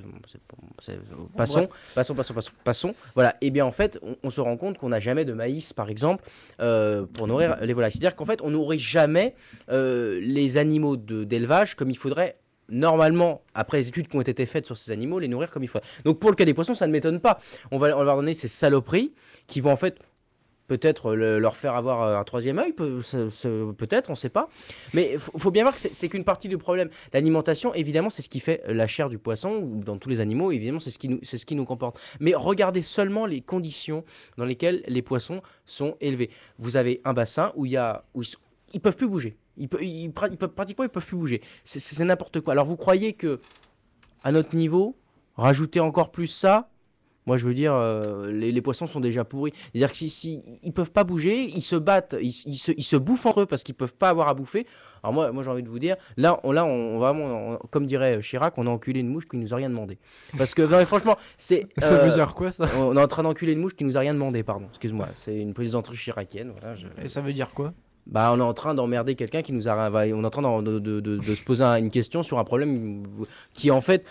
Ça se passe partout, c'est-à-dire que je dis pas que c'est ça qu'il faut, mais regardez déjà les conditions d'élevage des poissons qui sont nourris entre guillemets normalement, et après posez-vous des questions. Et ça pose la question des contrôles sanitaires. C'est ça qui manque. Maxime, sur Moi, cette question, Moi, tu je crois que voulais ce qui dire- manque, c'est. Ouais, mais c'est un peu la même réponse à chaque fois parce que pour moi, derrière tous ces sujets, Allez, faisons vite. derrière tous ces sujets, c'est le même sujet que j'ai évoqué tout à l'heure, c'est-à-dire une perte totale je dirais, d'une éthique authentiquement écologique en fait. On est complètement déconnecté de toutes les lois de la nature qui sont quand même censées être là, pas pour rien, et on devrait avoir tout ce dont on a besoin grâce à ça, mais en fait on fait des entorses à la règle systématiquement, toujours pour le profit, parce que là, comme le disait Marc, voilà, les poissons, on les entasse, c'est bien pour optimiser le rapport surface-rendement. Voilà, donc c'est toujours la même logique, sauf que finalement, on joue avec la nature, on joue avec des lois qui nous dépassent. Au final, on a le retour de bâton, donc les maladies, voilà, la vache folle. Et là, en fait, on est en train de refaire la même chose, le même coup, sauf que là, de toute façon, le peuple est tellement abruti par tout ce qu'il peut voir à la télé, et puis il est d'une soumission totale. Et non, parfois il se rebelle, mais c'est toujours pour des mauvais... Enfin, bon, bref. Ça, c'est ce qui m'exaspère un peu, mais bon. On voit que là, c'est décidé par l'Union européenne, malgré les réserves de la France. Bon, ce qui est un sujet aussi que j'ai souvent traité. Mais bon, là, du coup, Nicolas, tout à l'heure, a fait une objection à ce raisonnement qui consiste à dire que toute la faute revient à l'Europe. Alors, c'est vrai que toute la faute ne revient pas... Enfin, oui, justement, qu'il ne faut pas tomber dans ce truc de toute la faute à l'Europe. C'est aussi les gouvernements nationaux qui sont élus, tout ça. Et c'est vrai d'une certaine manière, sauf que je veux dire, les candidats qu'on élit à la présidentielle, c'est déjà des candidats qui, s'ils sont là, s'ils sont visibles à un moment donné pour être candidats, c'est qu'ils ont... ils ont passé certains filtres bien avant, quoi. Il y a le filtre au niveau des partis, hein, ils décident entre eux qui va être élu. Ensuite, c'est l'histoire des signatures, là, comment on appelle ça, là, Les 500 Les signatures. parrainages. les parrainages, voilà. Donc tout le monde ne passe pas. Là, on en voit plein qui passent ce filtre. Ensuite, il y a aussi le filtre très important des médias, parce qu'un candidat qui n'est pas visible, c'est un candidat qui n'a aucune chance d'être élu. Et les médias, qui dirigent les médias, et on voit bon. En fait, au final, les candidats, c'est des candidats qui sont déjà promus et sponsorisés par ce même système. Et ces gens-là, donc, ils sont en toute logique, et d'ailleurs on voit bien que là, que ce soit l'UMP ou que ce soit le PS, on voit que ces gens-là font toutes les concessions qu'il faut et ne se révoltent pas au bon moment, et laissent finalement l'Europe continuer sa course folle. Et là, il faut aussi voir quels sont les réseaux qu'il y a derrière l'Europe. Je rappelle quand même que en Grèce, en Italie et à la Banque centrale, la grande banque d'affaires Goldman Sachs place ses pions. Je crois que l'Europe qu'on connaît, c'est pas l'Europe du tout des nations, mais l'Europe des firmes transnationales et des banques, et que leur intérêt, c'est quoi, ces gens-là? C'est le profit. Voilà, c'est tout. Donc, il n'y a pas de démocratie, il n'y a pas l'intérêt des peuples, le bien commun, toutes ces notions louables, authentiques, inhérentes normalement à une politique saine. Non, là, on est dans la prise de pouvoir totale des puissances d'argent qui ont une autoroute devant eux parce que les politiques sont à leur botte. Et là, on va bouffer, et puis eux ne mangeront pas ça. Hein. C'est nous, ça c'est pour nous. Bon, maintenant ayant bien parlé de tout ce qui est massification, industrialisation, de toutes ces firmes alimentaires, etc., de cette chaîne alimentaire qui est industrialisée. Ce à quoi on aurait pu rajouter la PAC. Ouais, on peut rajouter la PAC, mais on n'a pas non plus des heures et des heures. Il faut se contenir un peu. On peut être complet sur ces sujets, mais il faut sélectionner. Donc maintenant, c'est peut-être l'occasion aussi de parler des pratiques alimentaires. On a parlé de cette pratique un peu maintenant bariolée dans le sens où on consomme un peu de la merde, pour reprendre vos mots. Mais on pourrait Les pas tiens aussi. Hein. Ça te faisait plaisir de le dire. peut-être quand même. parler plaisir. de ces tabous qui sont autour de l'alimentaire. On a vu que le cheval ne se mangeait pas en Angleterre. Ils ont fait toute une polémique autour de ça. On me fait manger du cheval. Quelle horreur. Mais surtout, le point sur lequel je voulais vous faire venir, c'est tout ce qui est pratique, notamment végétarienne, les pratiques véganes également qui se développent de plus en plus. La viande ne donne plus envie. Les gens, alors que la consommation de viande a augmenté, a triplé depuis 1930, aujourd'hui on a le développement de toutes ces politiques, on va dire, de toute cette éthique végétarienne, végétalienne, jusqu'à vegan, donc ça veut dire là plus rien qui a trait aux animaux. On peut citer Tout ce qui sort de la terre, en fait, en gros. Non, Ils mangent uniquement ce qui sort de la terre. Voilà, c'est ça. D'accord. Et notamment, on peut j'ai citer un le doute. livre d'Émeric Caron, J'ai un doute No entre, Steak. entre végétalienne et végétarienne. J'ai un petit doute, je sais plus. Végétarienne, les végétariens ne mangent pas de viande. Les végétaliens ne mangent rien qui est C'est produit par l'animal. Protéines animales, je crois. Ils mangent pas de protéines Ils animales. mangent pas d'œufs, D'accord. par exemple. Oui, l'œuf, pas oui. d'œufs. Voilà, D'accord. parce que ça a été produit par un animal. Et le vegan, lui, ne fait rien qui a trait à l'animal. Il porte pas un cuir, par exemple. D'accord. Voilà. Donc toutes ces pratiques-là, qu'est-ce que ça vous inspire, vous? Moi, je dis, ce refus de la En fait, de notre état bestial, quoi, où C'est on ça. mangeait de la viande. du mauvais traitement que l'on fait dans un aux animaux. dans un premier temps. Je sais- Nicolas. Pardon, C'est moi j'ai parlé avant. Je m'excuse. Oui, à toi. Nicolas, alors voilà, sur ces Je pratiques. vais essayer d'avoir une réponse nouvelles. courte parce que je pense pas avoir grand chose Bah, à dire là-dessus. Du moins qui Mais, se développe. dire. mon avis est que à partir du moment, enfin les gens font ce qu'ils veulent. Si le mec il veut pas manger de la viande, il en mange pas. J'en ai rien à faire. Maintenant qu'on nous embête parfois à dire ouais, ça m'embête plus. Parce que je veux dire, moi je fais ce que je veux, ils font ce qu'ils veulent. Maintenant qu'on me dise oui, alors bon, il y a toute la question de est-ce que c'est bien de ne pas en manger, est-ce qu'on va être en bonne santé. Bon, on voit que quand on en mange, parfois on n'est pas en bonne santé non plus. Mais les gens font ce qu'ils veulent. Est-ce qu'on n'en mange pas trop, par exemple? Mais je fais ce que je veux. Mais je te pose une Oui, question. non mais voilà. C'est-à-dire que si je veux manger de la viande, je mange de la viande. Si je veux pas en manger, je veux pas en manger. Là où ça devient un petit peu compliqué, mais c'est forcément Je lié, parle c'est pas quand que de toi, c'est de Non, manière mais- générale.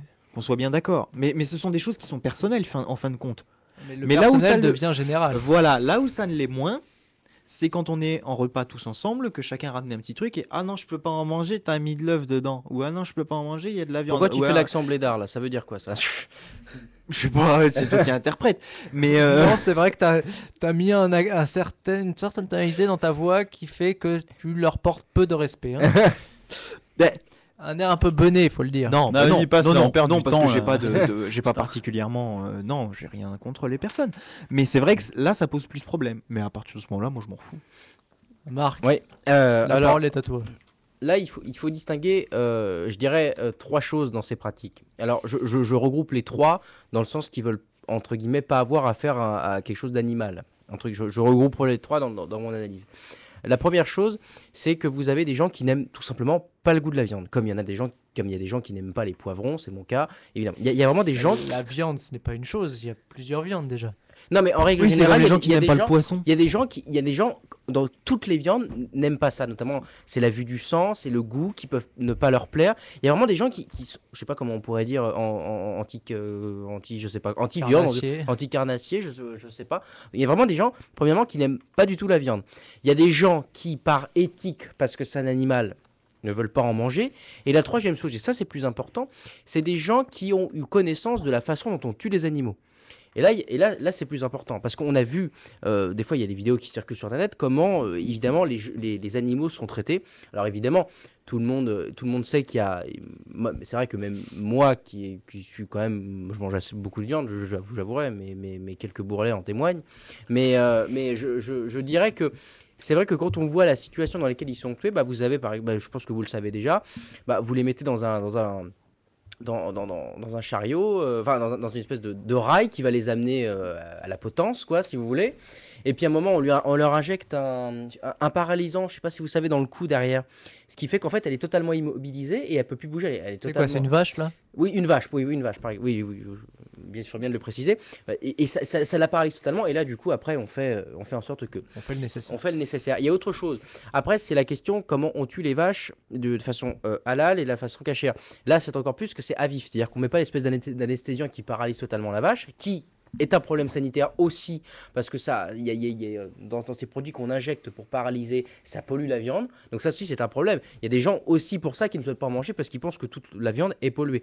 Et la troisième chose, c'est justement ces techniques de comment on tue. Bah, c'est à vif. C'est-à-dire que vous avez une machine, je ne sais pas si vous avez déjà vu ça, qui leur soulève le cou comme ça, puis après, il y a un mec qui arrive avec un gros couteau. Ça se fait mécaniquement aussi. Hein. Oui, ou mécaniquement peut-être, et qui lui tranche la gorge et qui la laisse se vider de son sang totalement, quoi. Donc là, on est vraiment, moi, j'en veux pas à ces gens-là. Du moment que, comme disait Nicolas, qu'ils nous font pas chier. C'est-à-dire que nous, on en mange. On est fait comme ça, on peut pas aller contre nature non plus. Je veux dire, on est omnivore, c'est comme ça qu'on dit, je crois. Dire qu'on est fait pour manger à la fois de la viande pour avoir entre guillemets des forces et se constituer, des choses de plus de végétal ou plutôt quelque chose de la terre. On a besoin de tout ça. Mais je comprends que certaines personnes peuvent être choquées par la façon dont on tue ces bêtes, notamment les vaches, parce que c'est ce qui est le plus répandu avec les cochons. Pardon à nos amis musulmans, mais et juifs, pardon, autant pour moi. Voilà, donc Tous ceux qui mangent pas de porc. Tous ceux qui mangent pas de porc, bien évidemment. Mais donc voilà, c'est pratique. Je pense qu'il y a aussi il y a beaucoup de snobinards là-dedans. C'est vrai que quand on voit généralement non mais c'est vrai, sans faire de caricature, hein, il y a une bonne partie qui ne mange pas de viande pour faire voilà, tendance supplément hippie. d'âme. Voilà, tendance hippie, j'ai envie de dire peace and love, je mange pas de viande parce que les pauvres animaux c'est gentil. Voilà. Donc toi tu réduis ça à ça un petit peu. Non, j'ai dit qu'il y en avait dedans aussi. Il y a moi je pense qu'il y a beaucoup de snobisme là-dedans. Oui, c'est le bien. bobo. Parce que, un peu, attention, voilà, je suis d'accord avec toi, mais moi je pense que les gens qui souffrent vraiment de la pathologie de ne pas pouvoir manger de viande, à savoir ceux qui n'aiment pas le goût et ceux qui ont C'est une pathologie donc. c'est comme quand c'est peut-être pas une pathologie, je sais pas comment on pourrait appeler ça, mais quand tu t'es pas fait pour, il y en a qui peuvent pas manger de viande, hein, vraiment, hein, c'est vraiment terrible, notamment d'un point de vue physique, c'est-à-dire que leur corps ne supporterait pas, et moi dans ce cas-là c'est assez terrible, mais voilà, après moi je pense que là-dedans il y a quand même des gens qui se forcent à ne pas en manger pour faire un peu genre. Regarde, par exemple, tu peux avoir des gens qui ne mangent pas de viande et qui vont aimer le McDo, par exemple, et pourtant dedans il y a du steak haché. Tu vois ce que je veux dire? Et alors? Bah non, mais tu vois la dichotomie. Moi, aimer la viande et vouloir ne pas la manger. Non, je dis juste une que question d'éthique là-dedans. ceux qui peuvent se permettre, ceux qui se disent, il y a des gens qui ne mangent pas de la viande parce qu'ils trouvent ça pas bon, et il y en a qui détestent ça, mais qui par contre cachés derrière de ces suppléants McDo, ils vont quand même en manger. Il y a des gens qui sont comme ça. Je vois ce que tu veux Et tu vois, et c'est ça qui est terrible, c'est-à-dire que la quintessence même de la viande, et là j'emploie un vocabulaire philosophique, mais la quintessence même du goût et de ce que ça peut apporter, en fait, tu peux le manger uniquement quand c'est camouflé, que c'est rendu complètement dégueulasse. Et là, c'est quand même terrible. Et à noter justement qu'il y a eu le débat sur la viande halal. À noter évidemment que la viande halal est bien meilleure que la viande qui sort de McDo dans les industries, parce qu'il n'y a pas justement cette espèce de piqûre qu'on leur fait dans le cou, et que la viande est rendue souvent meilleure. Donc c'est aussi une question de rapport au goût, là, qu'en fait. Et rappelez aussi que souvent la viande halal ne l'est pas, excusez-moi messieurs, mais au niveau de la... Voilà, Oui, c'est sur le rituel. débat d'il y a un an, là, oui. voilà, sur, ça, c'était Marine Le Pen qui avait mis ça sur la table, et il faut quand même C'est vrai, rappeler non, mais elle a raison. qu'une enquête, mais elle n'avait pas précisé que quand même, elle décriait le fait que beaucoup d'usines halal, etc., mais qu'en fait le halal c'est pas ce qu'on entend parce que c'est industriel à partir de là. mais Voilà, je vais pas épiloguer là-dessus. c'est vraiment, voilà, moi je dis, chacun fait ce qu'il veut, mais pour que chacun fasse ce qu'il veut, il faudrait peut-être effectivement que sur les étiquettes d'emballage, eh bien, il y ait indiqué ce genre d'informations et que chacun puisse choisir. Si la personne ne veut pas manger de la viande qui a été tuée, Tu d'une veux qu'il certaine marque manière, quoi? mais Animal, sincèrement, le oui. vrai cachère, le vrai truc Non, comme mais oui, ça. c'est- voilà, c'est-à-dire qu'on n'en fasse pas des éléments marketing, mais que sur l'étiquette, il y ait marqué réellement ce que c'est, d'où ça vient, etc. Mais personne Et là, regarde les chacun fait ce qu'il étiquettes, veut. Nicolas. Non, mais Mais attends, si attends, les gens attends, prenaient c'est le pas temps- ça. Ne c'est fais pas ça pas que d'une je te dis. généralité un Il truc. te dit Si, il y en que a qui regardent les étiquettes étiquettes. sont rare, mensongères. C'est rare, Nico. Qu'est-ce mais- que c'est? Tu regardes tous les gens dans le Est-ce que magasin? tu penses que ceux qui ont fait un travail comme Maxime à regarder les aliments et regarder ce qu'il y a Ça, on y exactement viendra juste après. Bah bon, Bref, mais tu penses Oui, que- mais voilà. Non, mais C'est ça que je veux te dire. non, mais oui, C'est mais au comme- moins mais ça moi serait aussi, dessus, je on suis comme pourrait ça. rien dire. Moi, je ne Bien le sûr. regarde pas. C'est-à-dire que malgré mon discours qui peut paraître très chauvin et très un petit peu comme disait Hugo Snobinard, parce que j'aime bien voilà, les J'ai pas dit snobida. t'as J'ai dit bourgeois. bourgeois, oui. Bon, excuse-moi, le parallèle est quand même à faire. Voilà, derrière, voilà, je bouffe comme vous on mange tous des saloperies. Bon, Oui, mais je reconnais le bon truc. oui, mais la seule solution. Je vous ferai un malheureusement, cours qu'on a, sur le vin un c'est jour. d'écrire Mais ça. arrête de me dire bourgeois, toi. Avec son air de bobo, avec sa petite chemise et ses lunettes. là. Merci, Maxime, s'il te plaît. Bon, et alors, Ouais. on va remettre Un peu d'ordre dans cette Ouais. émission, s'il vous plaît. En plus, si l'ordre vient de moi, dis donc. Ouh là là. Ouais, Un vent nouveau à souffler sur Politiquement Correct. Non, mais Ouais. je suis d'accord. Bon, déjà, Sur ces comme tout questions le monde de ici, à dire que chacun fait ce qu'il veut. Ça, c'est une évidence dans tous les sujets qu'on a abordés à chaque fois. C'est bon, la liberté individuelle, je crois, c'est ce qui prime surtout. Après, effectivement, il y a des revendications parfois qui sont un petit peu agressives et culpabilisatrices. Et ça, on n'a rien à foutre, quoi. Personne ne va me faire culpabiliser sur ce que je mange. J'aime aussi manger de la viande. Et voilà. C'est comme Bardot qui mange de la viande mais qui met pas de cuir. Enfin bref. Ouais, Voilà, allez-y. bon. Mais par contre, là, Nicolas espérait quelque chose qui peut pas arriver, c'est-à-dire d'avoir des indications sur la manière dont on peut abattre les animaux, tout ça, mais que ça ne devienne pas du marketing. Et là, c'est pas possible parce que c'est pas dans la psychologie de ceux qui sont à l'origine de tout ça. C'est, comme je l'ai rappelé plusieurs fois, le profit et leur religion. Donc, sauf s'ils trouvent un moyen d'en faire un peu d'argent, ils le mentionneront pas, parce que leur intérêt n'est pas le bien commun. En fait, déjà, je pense qu'il faut comprendre ça. Et justement, par rapport à ces pratiques de végétariens qui sont, c'est vrai, en fait, en essor, c'est ça qui est intéressant, parce que à noter aujourd'hui, c'est que c'est en essor. Il y a un développement exponentiel de ces pratiques. Donc, reste à essayer de comprendre pourquoi. Et c'est vrai que d'un côté, il y a eu beaucoup de scandales alimentaires, et puis bon, il y a des vérités qu'il y a derrière aussi. On en parle depuis tout à l'heure, et on va continuer d'en parler encore un peu là avec mon petit livre de Corinne Gouget sur les additifs alimentaires. On y vient, On on y voit vient. que, voilà, je disais tout à l'heure, je pense vraiment pas être excessif quand je dis que voilà, la bouffe, là, vraiment, ce qu'on mange, c'est empoisonné. C'est très difficile d'échapper au poison alimentaire. Et donc, progressivement, ça a créé des indignations, des colères, et les gens ont voulu essayer de se détourner de cette alimentation-là, qui pourtant est diffusée partout. Et je crois que c'est ça déjà en partie qui peut expliquer ça. Il y a aussi beaucoup de sentimentalisme. Les vidéos qu'on peut voir ici et là d'animaux battus, torturés, la manière dont on peut prendre les peaux, la manière dont on va les abattre et tout. Alors, je pense parfois qu'il y a quelque chose d'un peu excessif là-dedans parce que après, ça crée vraiment des traumatismes chez certaines personnes. Et l'idée même en fait de tuer un animal, c'est-à-dire qu'à un moment donné, il y a quelque chose de vraiment très excessif que j'ai rencontré chez certaines de ces personnes. C'est en fait à la fin, l'animal vaut plus que l'être humain. Et là, bon, il y a des excès là, il y a des limites là que moi je peux pas passer. Mais le problème aussi, c'est que si justement il y a eu autant d'excès dans l'alimentation, si ce qu'on mange est aussi mauvais, c'est justement à cause de ces lois du fric.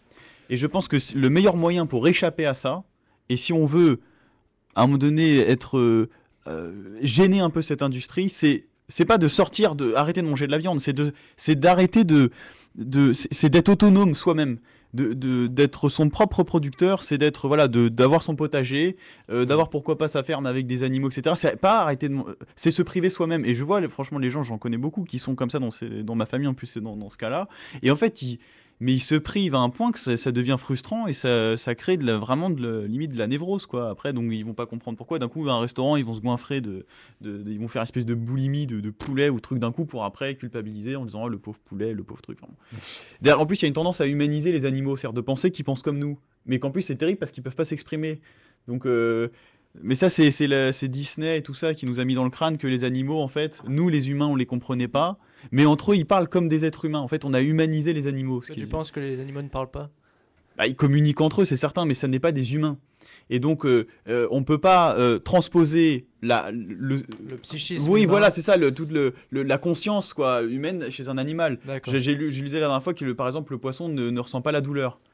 Donc un être humain qui va... En fait, il n'y a pas d'empathie à avoir pour les animaux. Enfin, même si là, ça peut paraître un peu cruel ce que je dis. C'est ce que Mais j'allais ce que je veux dire, c'est demander, que justement. l'empathie, ça veut dire Au se niveau mettre de à la l'identité. place d'eux. Voilà, et ben on n'a pas à mettre un humain à la place d'un animal. C'est une erreur de faire ça, et d'ailleurs, du coup, on va être choqué. Parce qu'il y a, à ce moment-là, on va aussi interdire le.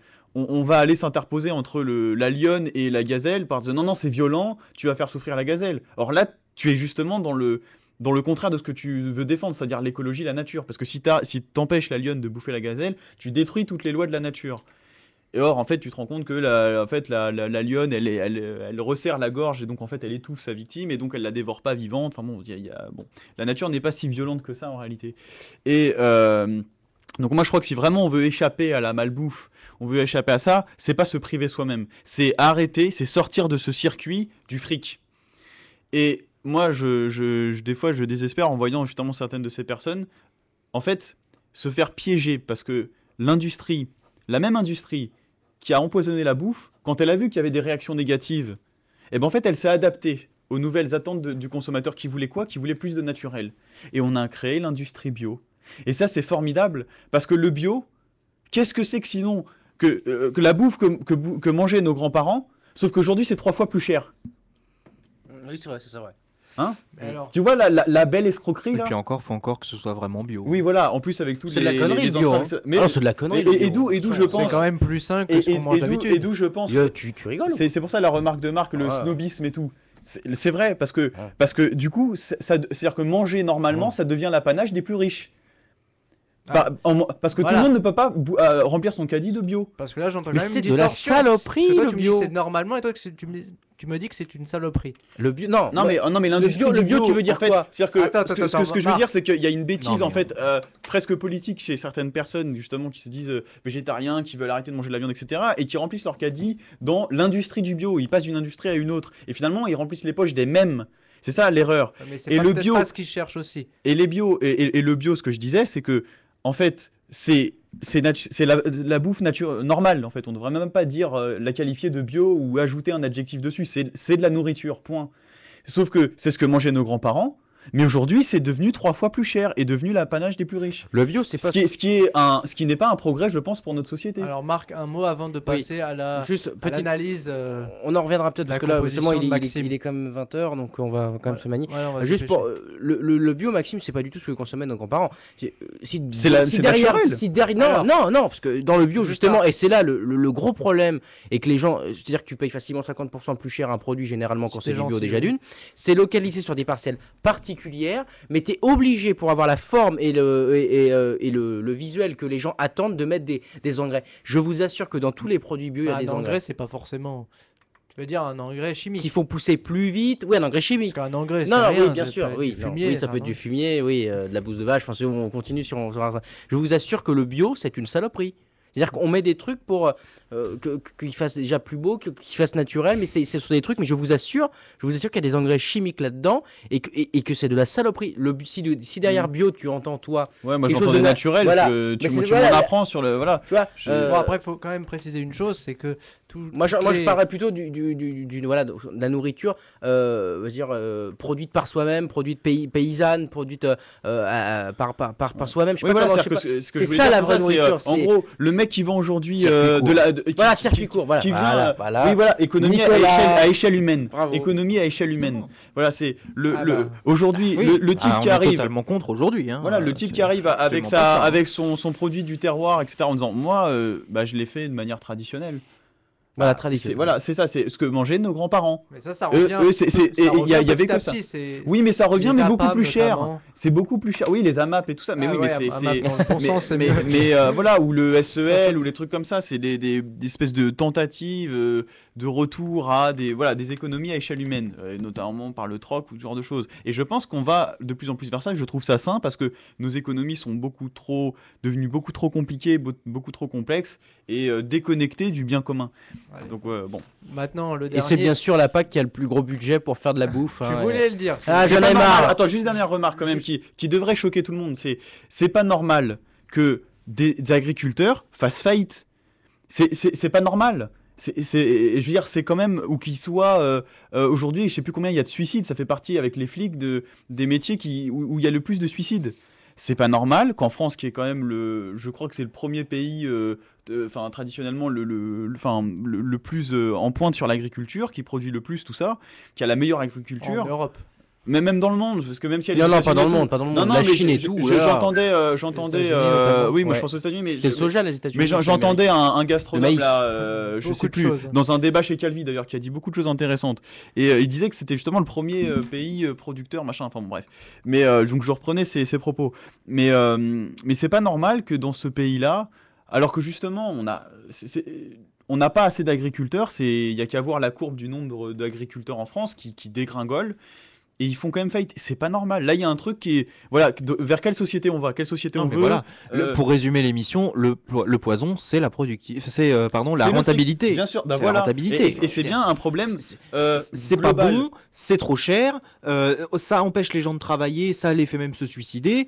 Enfin voilà. Quoi. Et là, c'est effectivement dans les religions elles-mêmes, c'est Rapidement, l'histoire Maxime. du c'est la vaudor. dérision de notre C'est l'histoire population. du vaudor. C'est quand à un moment donné,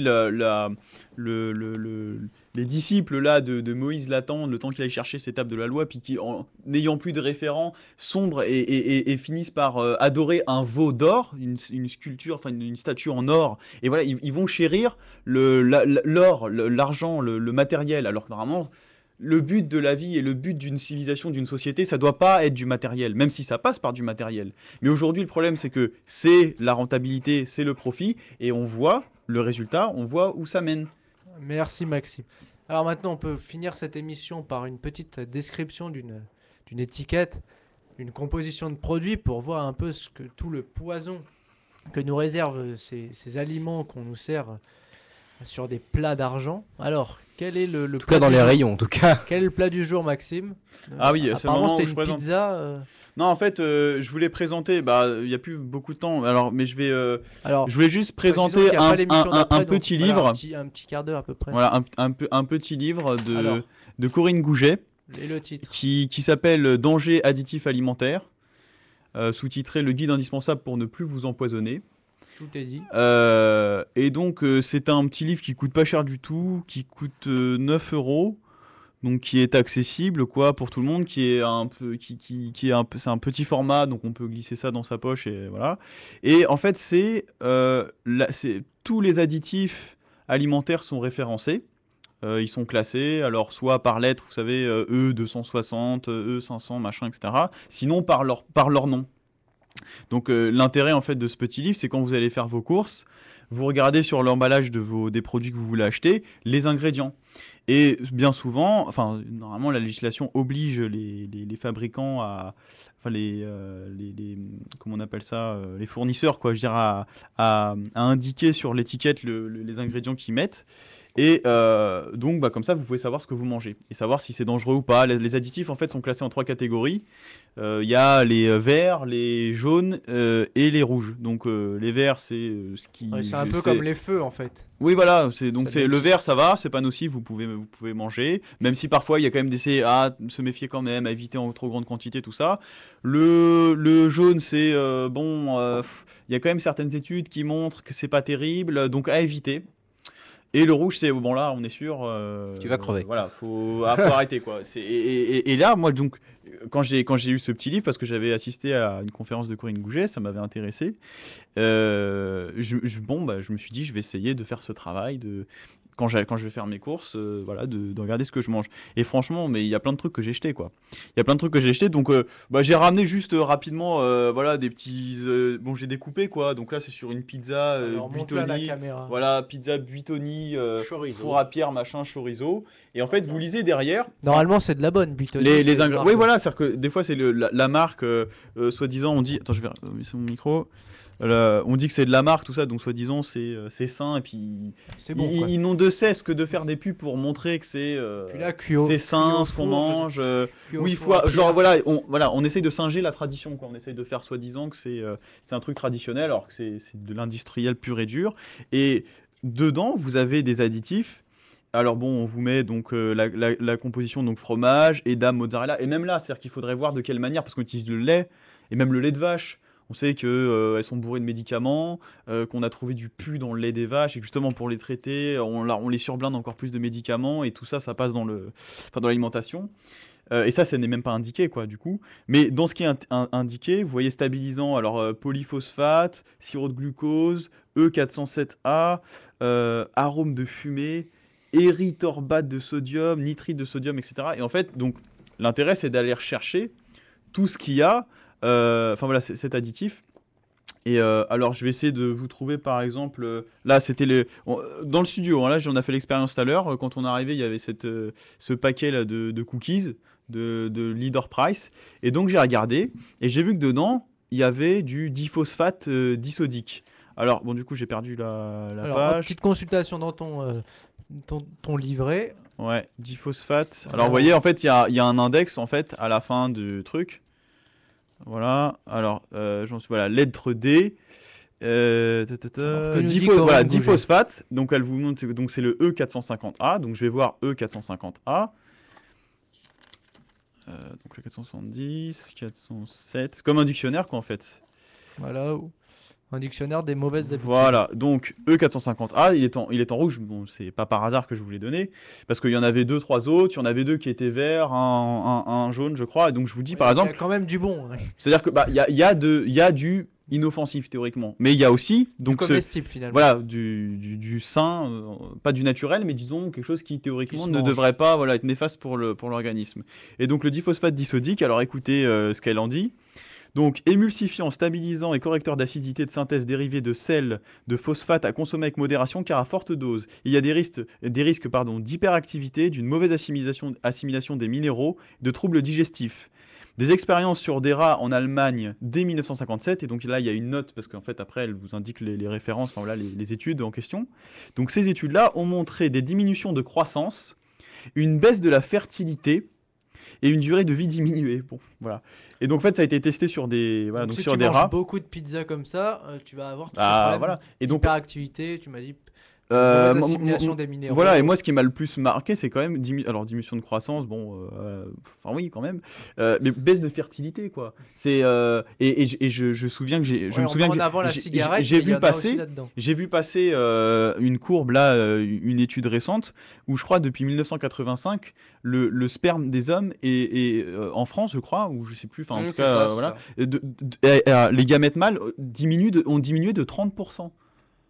Oui, et on est là à se demander, mais regardez en fait ce qu'il y a dedans, c'est ce qu'on mange, en fait, notamment entre autres. Les mêmes étiquettes qui apparaissent sur les paquets de cigarettes devraient apparaître sur nos petits paquets alimentaires. Le mieux ce serait quand même de virer ça de l'alimentation parce que la différence entre on mangerait plus rien. Oui, parce que la différence entre l'alimentation et la clope, c'est que la clope on peut s'en passer, on peut vivre sans.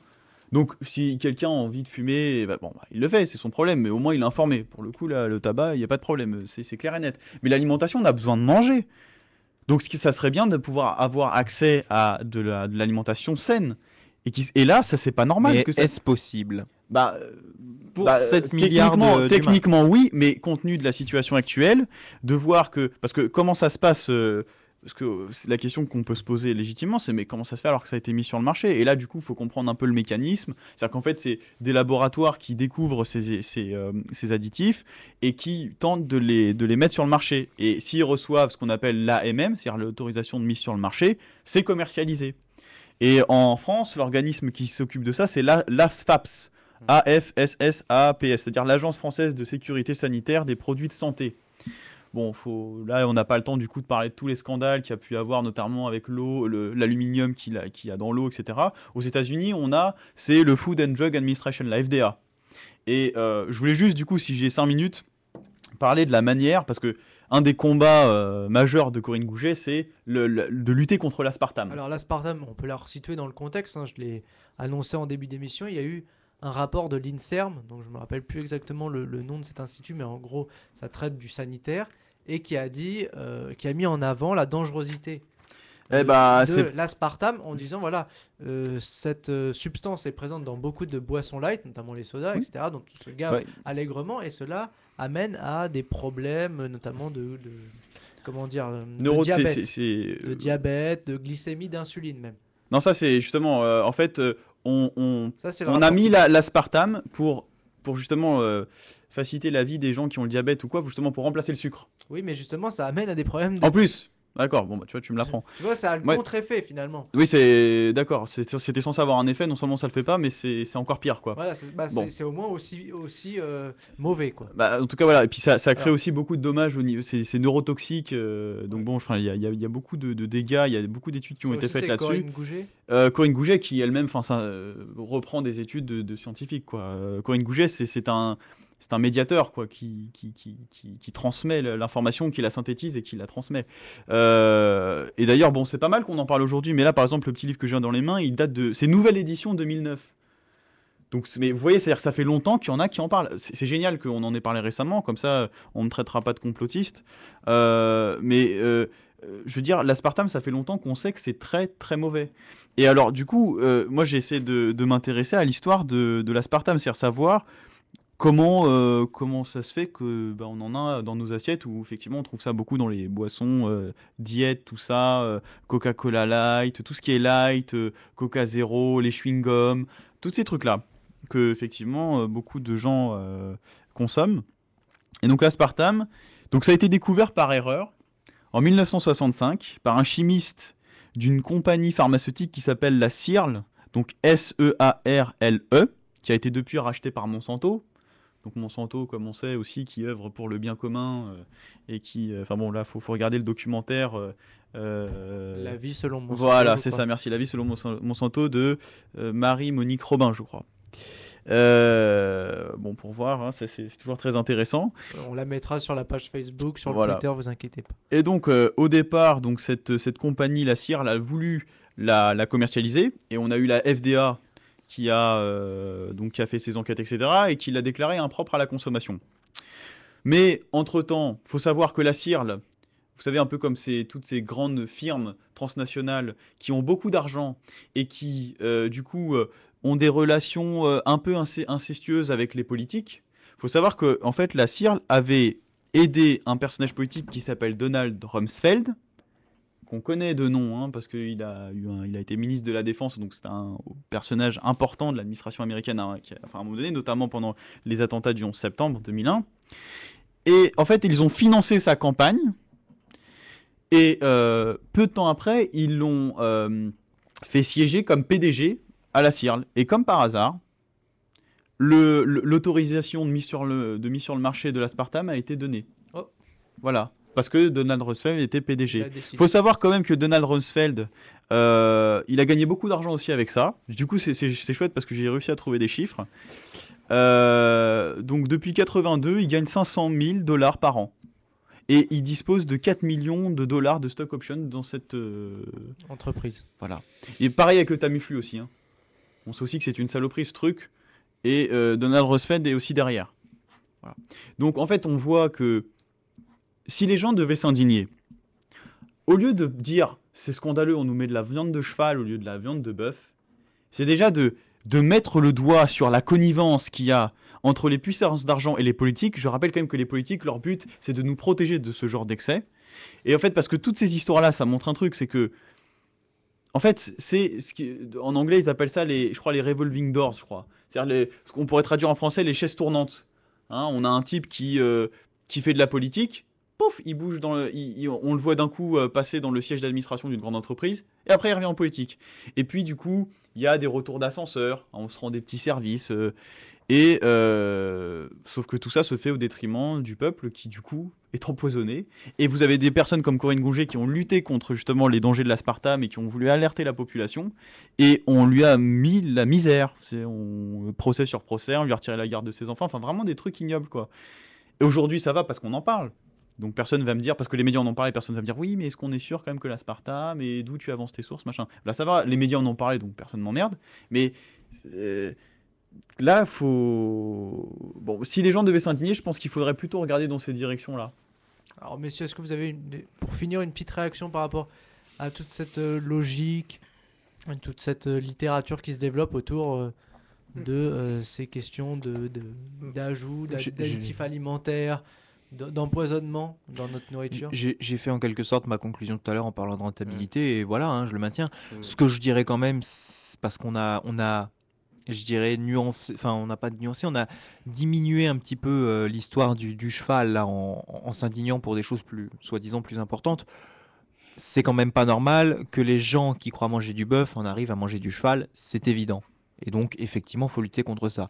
Maintenant, Maxime, Marc, moi-même parfois, on a aussi montré qu'il y avait d'autres problèmes aussi importants, voire plus importants à mener, mais c'est évident qu'il y a un énorme problème pour que, voilà, que dans le monde actuel, et c'est encore lié à la rentabilité une fois de plus, hein, mais qu'on en arrive à ce qui est marqué sur une étiquette bœuf, voire même parfois pur bœuf. C'est ce que je disais d'ailleurs au tout début en parlant de McDonald's, c'est voilà, c'est leur pub. 2 jours après le scandale de la viande, ils ont déjà sorti leur pub, leur contre-pub en disant « Nous, c'est du 100% pur bœuf, etc. Gna gna gna gna gna gna. Et nos animaux, machin et tout. » C'est vraiment du marketing à fond. Et donc voilà, c'était pour dire qu'effectivement, c'est pas normal qu'on se retrouve avec des étiquettes sur lesquelles il y a marqué que c'est du bœuf, et ça n'en est pas, ça c'est totalement anormal. C'est pas normal Voilà, qu'on peut-être trompe, pas finalement c'est assez pas normal dit, qu'on voilà. trompe les gens sur ce qu'ils mangent, ce qui est quand même la chose élémentaire. C'est pas C'est-à-dire normal. qu'on a une confiance, et comme le dit Maxime, et là-dessus il a raison. Oh là là, qu'est-ce que mais que voilà, T'as le droit, t'as le c'est-à-dire droit. que l'homme à l'origine, qu'est-ce qu'il faisait? Il était là, hein, il était à moitié nu, c'est comme ça qu'il était habillé, et puis il se faisait du feu, pas toujours, une fois qu'il a pu, il en a fait, et il s'est nourri. Et c'est ensuite, voilà, la division du travail, parce qu'il a fallu faire d'autres métiers, parce qu'on a voulu créer des services de la protection, machin et tout, et à partir du moment où il y a des services, le mec qui fait son service ne peut pas produire en même temps, que certains se sont spécialisés dans la production et d'autres dans les services, et que l'on a une société aujourd'hui où c'est le bordel, mais en fin de compte, voilà, n'oublions pas que c'est le premier élément, en gros, voilà, C'est ça a la été survie. la survie qui passe évidemment par l'eau, qui passe par la nourriture, par le fait d'être en bonne santé finalement maintenant, puisque sinon on meurt vite. Mais voilà, et tout est lié, et aujourd'hui tout est remis en cause par cette rentabilité de merde. Décidément, c'était le mot de la soirée. Ça. Voilà. Marc, ta conclusion? Moi, tout a été exposé. Hein, je me suis fait un peu mon petit Renault de la journée, donc de la soirée. Donc non, j'ai pas grand-chose à rajouter. Qu'est-ce que tu nous conseilles pour ce soir, Marc? Et ben ce soir, je crois que ma sœur, avec qui je vais manger Ah non, je mange chez mon père ce soir. C'est vrai. Alors, Bien. ta vie Bref, privée, t'intéresse pas vraiment bref, non, bah du coup, si c'est mon père, vu qu'il c'est un petit peu un gourmand, je pense que je vais manger une petite tranche de pâté avec. Donc, je conseille à tous les auditeurs qui iraient au marché de Gournay ou de Chelles, que je fréquente souvent, je vous conseille le foie gras du traiteur qui est absolument excellent. Ah oui, décidément, bourgeois. Bourgeois. Et je vous conseille évidemment tous les pâtés, notamment le pâté poivre vert qui est absolument excellent. Et si vous avez les moyens de vous payer cette fameuse viande de Salers dont je parlais tantôt, aux enchères, savourez-la. Et si vous avez des conseils, si vous avez des demandes pour me dire est-ce que Marc c'est bien de manger ça ou pas, je suis à votre écoute. Et peut-être que tu peux même aller faire la cuisine chez les gens, non? Écoute, je voulais m'inscrire à un dîner presque parfait, j'ai pas osé.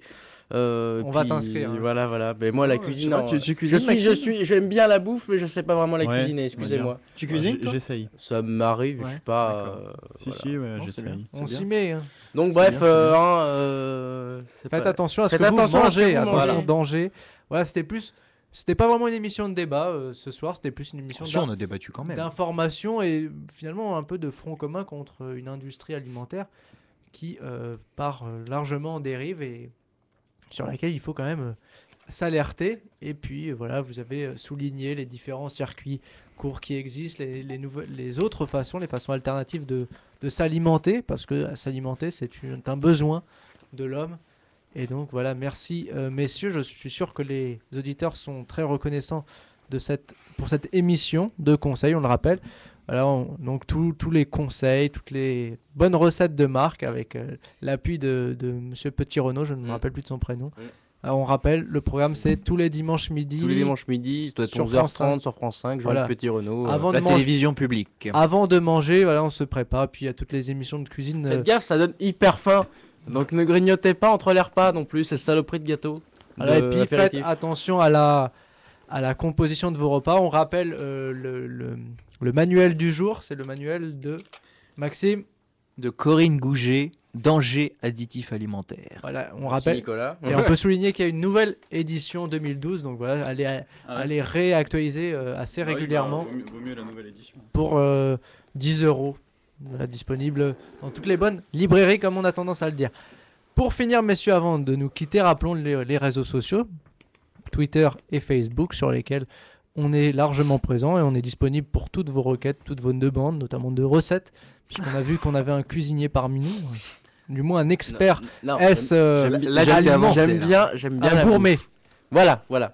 gourmet plus que gastronome. Voilà, merci messieurs pour ce retour. Retour vaste, dense. Voilà, 1h52. Ah bah, du coup, je sais pas si on sera la semaine prochaine, on sera fatigué.